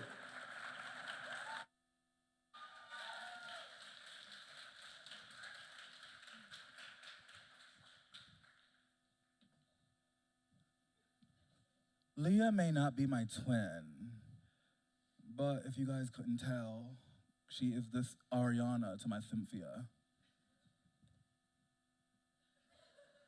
Yeah, and this is a Cynthia to my Ariana. Without the sobbing! But we get why they're so emotional. Acting is an immersive, powerful experience. Kind of like hosting the show.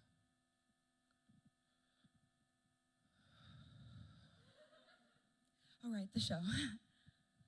And now, to present the award for Best Actress, please welcome actress Aline O'Neill with credits in Hysteria, Will Trent, and Judgment. Give it up for Aline!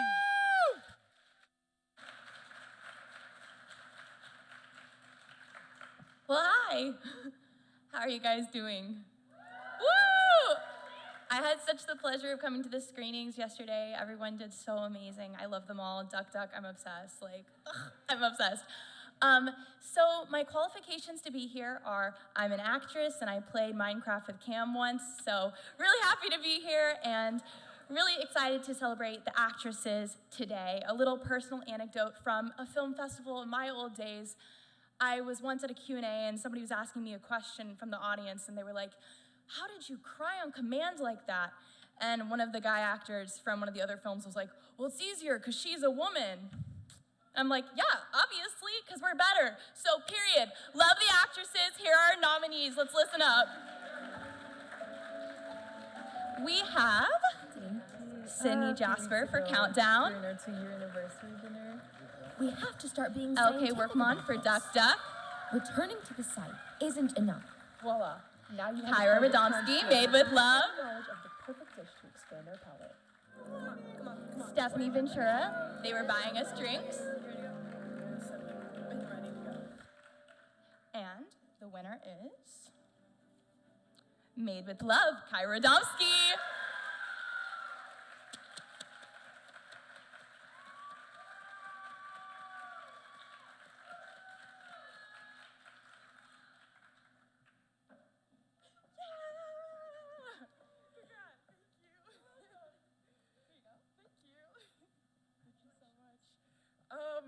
I don't have much to say.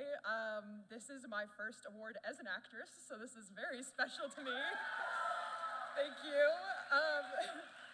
Taylor has brought such a cool world and such a cool story to life. I loved getting to embody Jeannie truly, and I'm honored that people think I embodied her well. The whole crew, the whole cast, Taylor, everyone was amazing to work with, so thank you guys.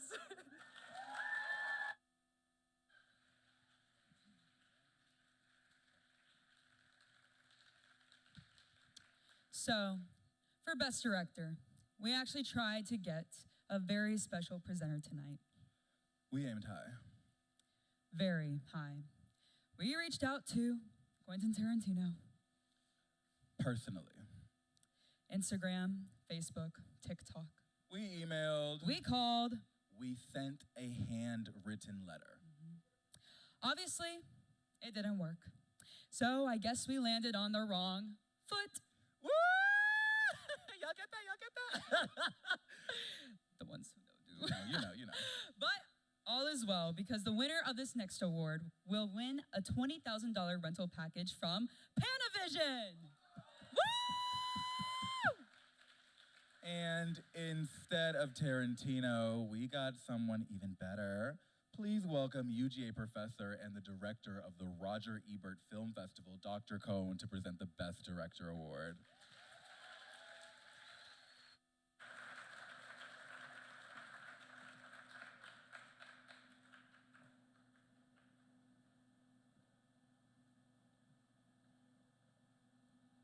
I was just wondering where Ianola was. I had to deal with him in class last year for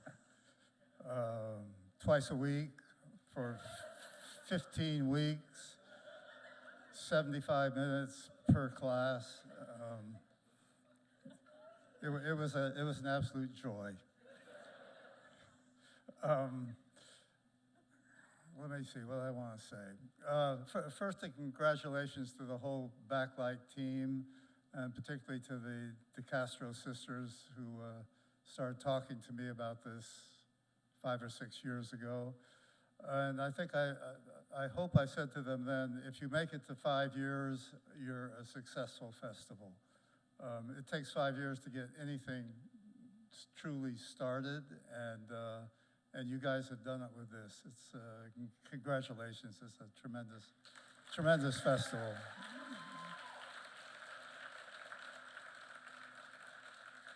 I guess I'm supposed to say something about directing, because this is the award for Best Director.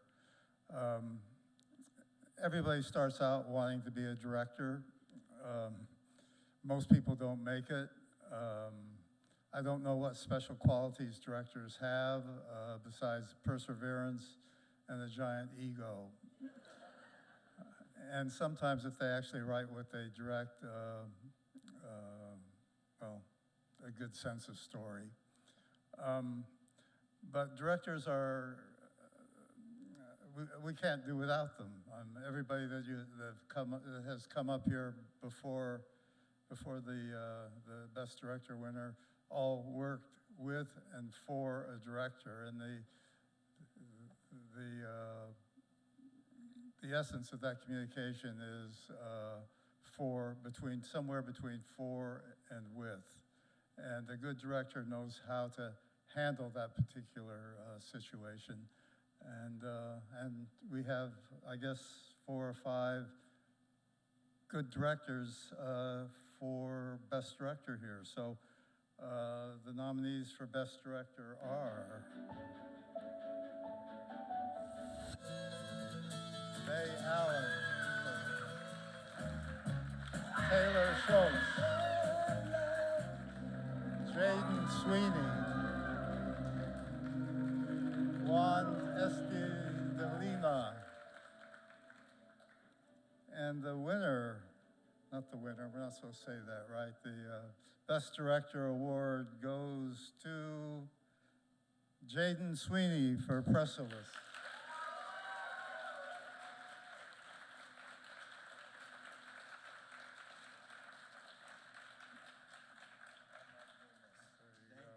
Thank you so much. Oh my God. Thank you. And you get money. Oh my God. Yeah, wow, jeez. Well, I mean, I already spoke, but first off, I mean, I want to thank all of you guys for sitting through that 20-minute film.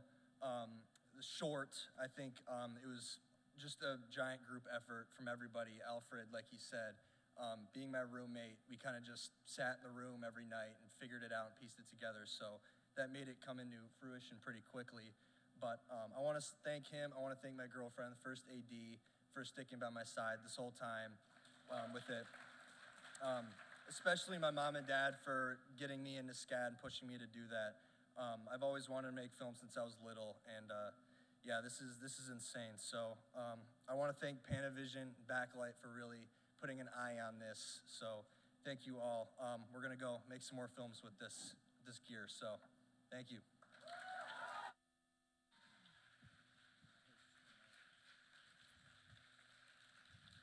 Amazing. And Dr. Cohn, thank you for the shout out. Those 75 minutes were some of the best of my life. And now, let's talk about the history of democracy, which has shown us that it can spark movements, change, revolutions. And other times, on very rare occasions, of course, it can spark mobs, destruction. But not at Backlight, because Backlight is amazing. And speaking of movements, we know that most of this show has been us talking at you and you listening and waiting for us to move on. So we figured we needed to raise these engagement rates fast. Please welcome Backlight's Director of Ceremonies, Cam Kreitner, to present the Audience Choice Award. Hello! Oh my God, how's everyone doing? Yes! Hasn't this been fun? Hasn't this been fun? Someone say yes. Yes! Some business I have to do first. Philip, you left your phone up here. I have it for you. Yeah, I didn't steal it. Or someone's phone is up here. This is, oh, great. Someone who won the award. Great, we'll get it to him after the show. Okay? And speaking of phones, sorry, Philip, for the scare. Is this your phone? For those that don't know, I was the inaugural host of Backlight Year 1, and I've stuck with it ever since, or they refused to let me go. It's a complicated situation, but I thought it'd be fun, because it's Year 5, to invite all the hosts from previous years to come to Backlight. And if you look to your left and to your right, you may see they all politely declined. But what I did instead is I have them all here on a FaceTime call. So please give it up for Talia, Wit, Katie, and Nikea, former hosts of the Backlight Student Film Festival! And then Leah and Eniola, all 5 years. Look at the family, look at the family, it's us, yay! Okay, go, this is my time. You guys have the whole other, you can do the jokes we wrote later. Guys, ready? Ready, just like we practice. Turn the gain up on this, ready? 3, 2, 1, here we go. Okay, when... Welcome to Backlight. We're so excited to be here. This is an incredibly important award. As you know, it's like the audience choice. You're crushing, you're crushing. It's incredible. And I'm so honored that, Cam chose us to present this award. And so, without further ado, Cam, open up that card. All right. Give it up for them. Say goodbye. Wave goodbye. Wave goodbye. Guys, you see Wit's wearing a bow tie. He did it. Isn't that so cute? All right. Love you guys. Kisses. Mwah. Bye. Okay, audience choice. That's what we're doing? All right. It was a very, very close race. All the films were so fantastic. But I am proud to announce that the winner of the Audience Choice Award is I Love You, Bro!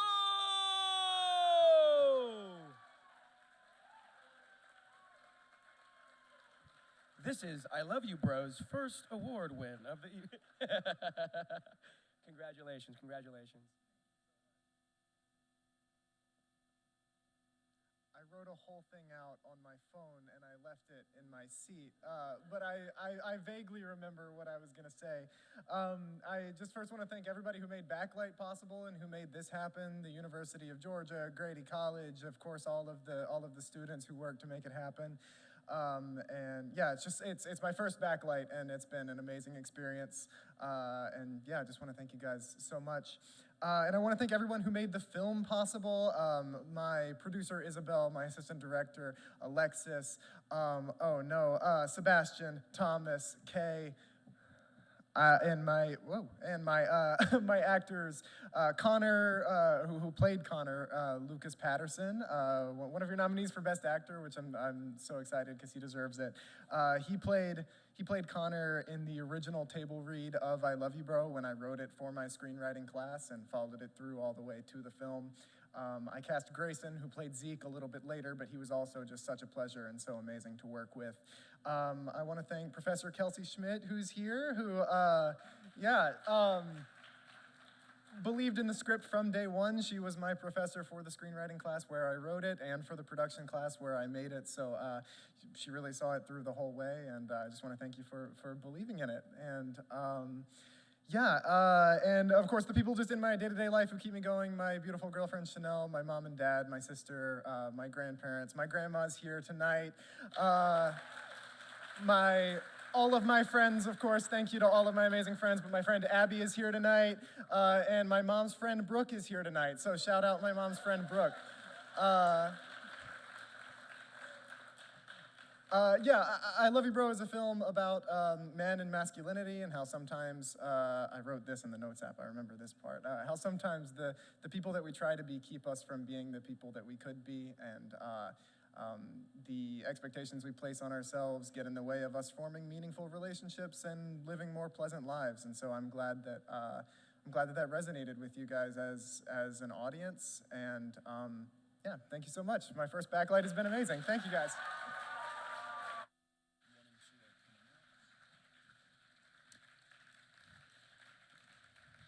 When you don't have the budget for a feature, And you don't want to make a pilot. a short form isn't enough time for what you're trying to say. You make something in the middle. Not too hot, not too cold. Just right. So we got the just right presenter for Best Mid-Length. Please give it up for Renee Corvu from the Georgia Film Office. Woo!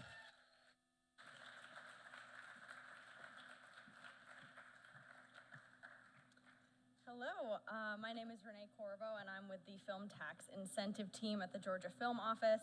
I'm really honored to be here to celebrate all of these talented student filmmakers, especially those of you who came up and talked to me at the mixer earlier. It was great meeting all of you, and we love to hear about you and hear what you're working on and celebrate you. Part of the mission of the Georgia Film Office is to create an environment where creators can thrive right here in the state of Georgia. We want to foster a filmmaking economy where Georgians are able to bring their storytelling visions to life.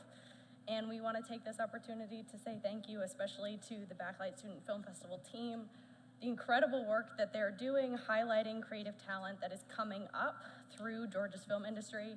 We're so excited by the work that you all are doing and the work that you're finding, and hope that many of you continue your filmmaking journeys right here in Georgia. The Georgia Film Office is here to support you. I want to very quickly spotlight our free statewide production directory that our office operates.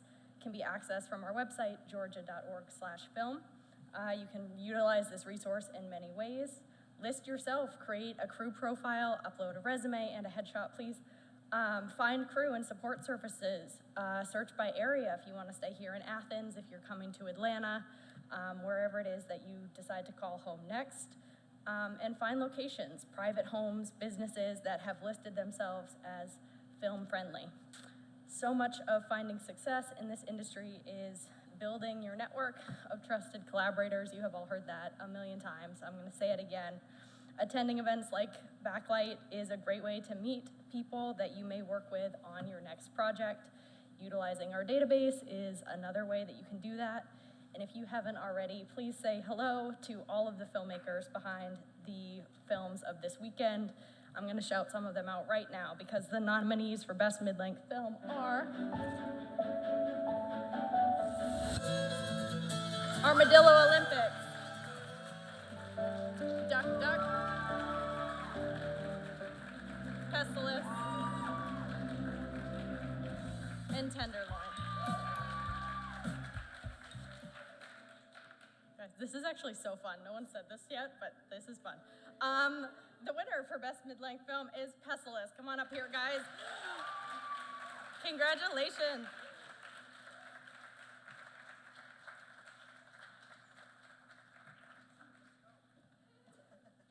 Thanks. I'll let someone else talk. You want to talk? Go. Thank you. Wow. We made this when we first got to SCAD. We were roommates, and we didn't want to wait till we were older in our time to do something, so we kind of spontaneously came up with this in our dorm. And I just want to thank my parents, honestly. I wouldn't have gone to SCAD without them. Thank you to them for pushing me go back to school for something I was passionate about. So thank you, Mom and Dad. You know, it's hard to make a short film when you have so many ideas, and I think we're trying to make a short film, but trying to shove a feature-length idea into it, which makes things not great for short films, but is very surprising. So I want to thank you all again. It's very surreal. So. Very honored. This award is all of ours because all the mid-lengths were beautiful. Yeah, very nice. Thank you. Thank you.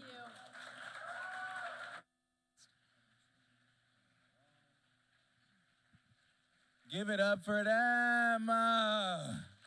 Wow. It has been such a great night, but we only have one more award being giving out tonight. Oh no. Leah? Sorry, I didn't mean to say that out loud. Since this is almost over, I was already thinking of what's next, and I have this poem I have to present tomorrow in class, and I haven't practiced. I mean, well, we're here. Like, if you want to, I feel like Yeah, that'd be great. Okay.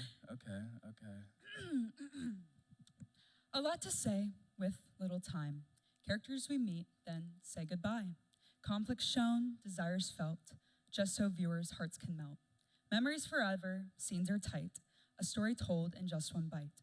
So here's to those who keep it small, because less is more after all. Aww. Audience claps for Leah's poem. Now welcoming the president of our student charter organization, Backlight of Athens, Camden Flynn, to present Best Short Film.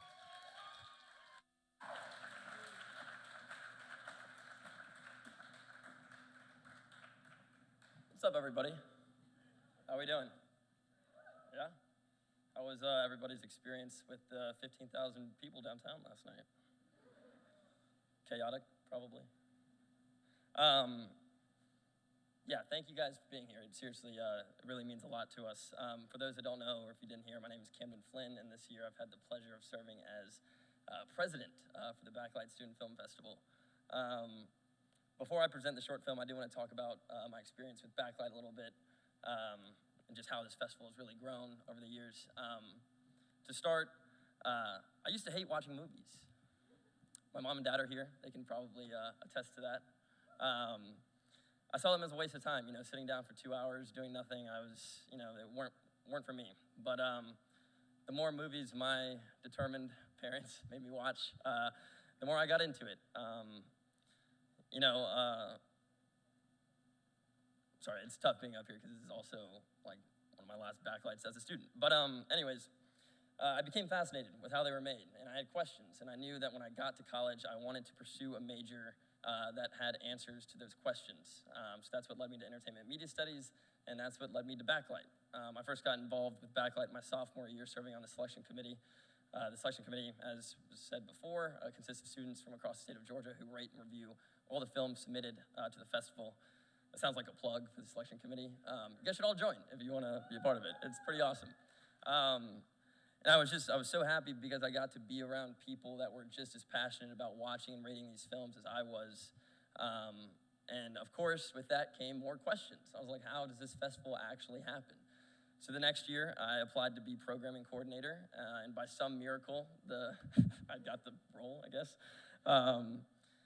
And that's when I got to run the selection committee, and I got to see all of the really, really exciting things that go into this, the jaw-dropping, immersive things that really, make this festival happen, like emails and scheduling and Zoom calls. That's a big one, and more emails. But after all of that, when they asked me to be president, my answer was immediately yes. I've been a part of this festival for 3 years now, and I think that really says something. This festival matters to Georgia Film, to student filmmakers, to all of us trying to find our place in an industry that makes it hard to do so. It can make you feel crazy for choosing to go after something like this. You'll see your friends building the perfect portfolio on LinkedIn, and you're just trying to scrape together the time, energy, and money to make something real. But I'd be damned if I ever tried doing anything else. This festival proves that the drive is still here, that the people in Georgia still want to tell stories, and that there's a community pushing to create something meaningful. We've got massive studio spaces out in Doraville and Fayetteville ready to be filled with stories, and I think that starts here. I want to take a second to acknowledge all of the filmmakers here tonight. If you'd please stand up. I want to, give it up for them. You guys are the ones that are reminding all of us that this is something still worth pursuing, that when you put in the work, you can create something impactful and that genuinely connects with people. Along with the filmmakers, I also want to take the time to acknowledge our beautiful board, both nonprofit and Athens. If we would all stand up, please. They deserve a round of applause with all those emails. I mean, come on.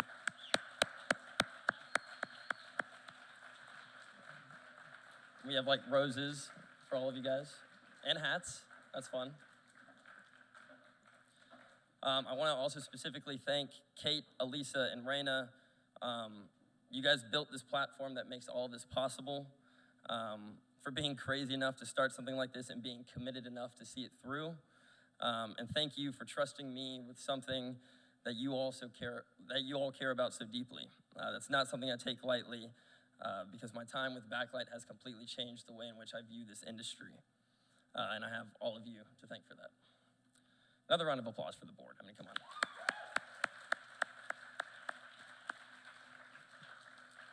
And for me, for someone who once thought movies were a waste of time, Mom, Dad, thank you for helping me build a pretty convincing counter-argument.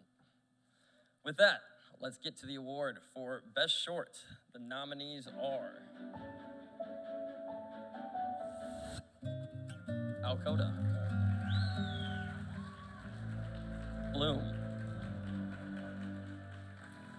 The Big Lift, Countdown, I Love You, Bro, Made with Love, They Were Buying Us Drinks, 2 envelopes. All right, let's see who it is. And the award goes to Alcoda.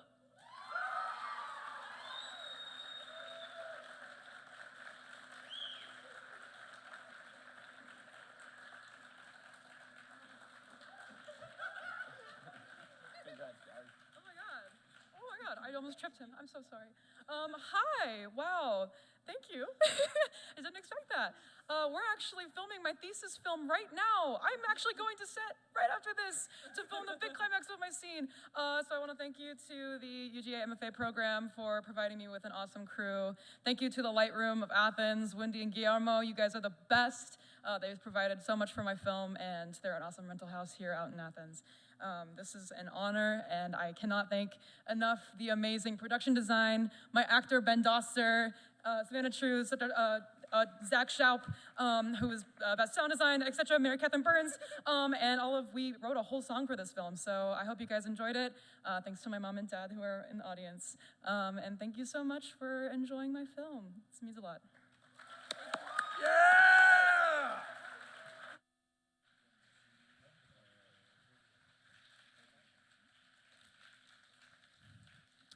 All right, guys.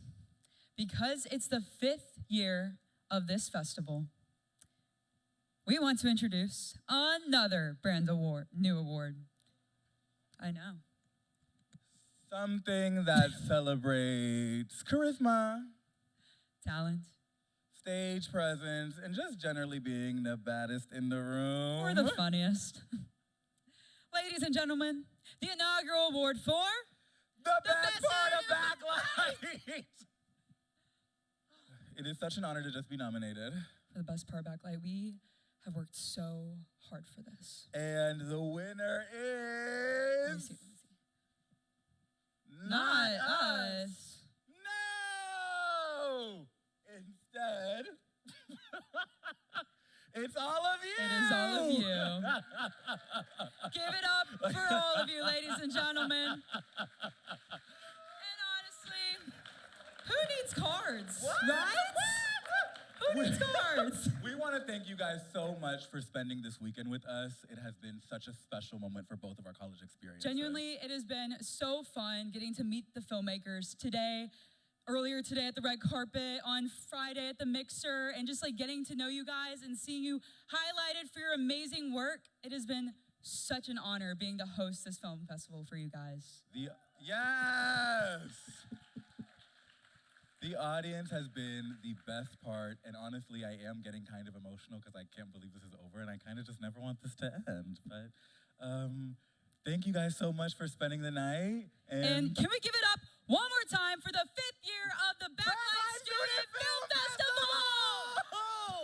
Woo! Thank you guys all again. Have a great night, guys. We love you! We love you!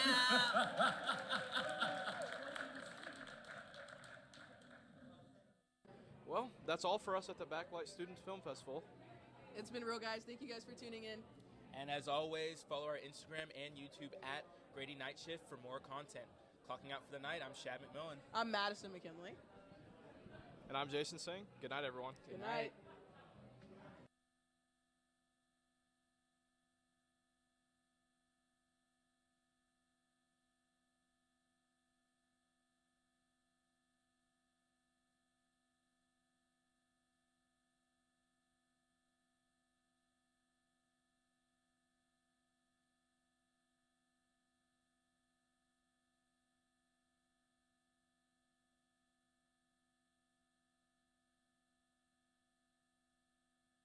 When I was in foster care, I never knew when I would have to move, so I always had my suitcase ready to go.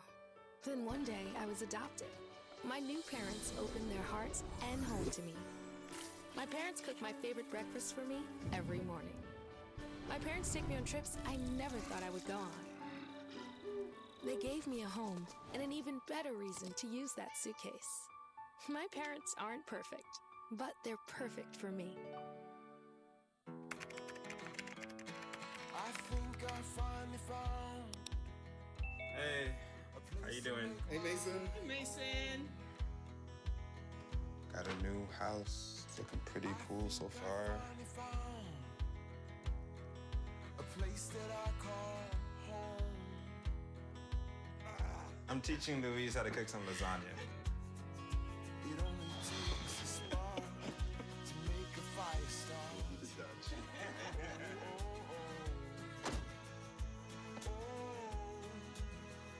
Thank you. Study, please.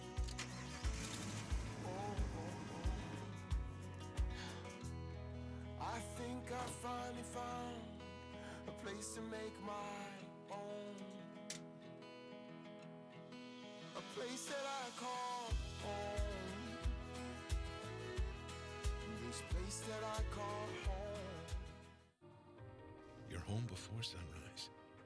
On top of the house, the kids, and our future.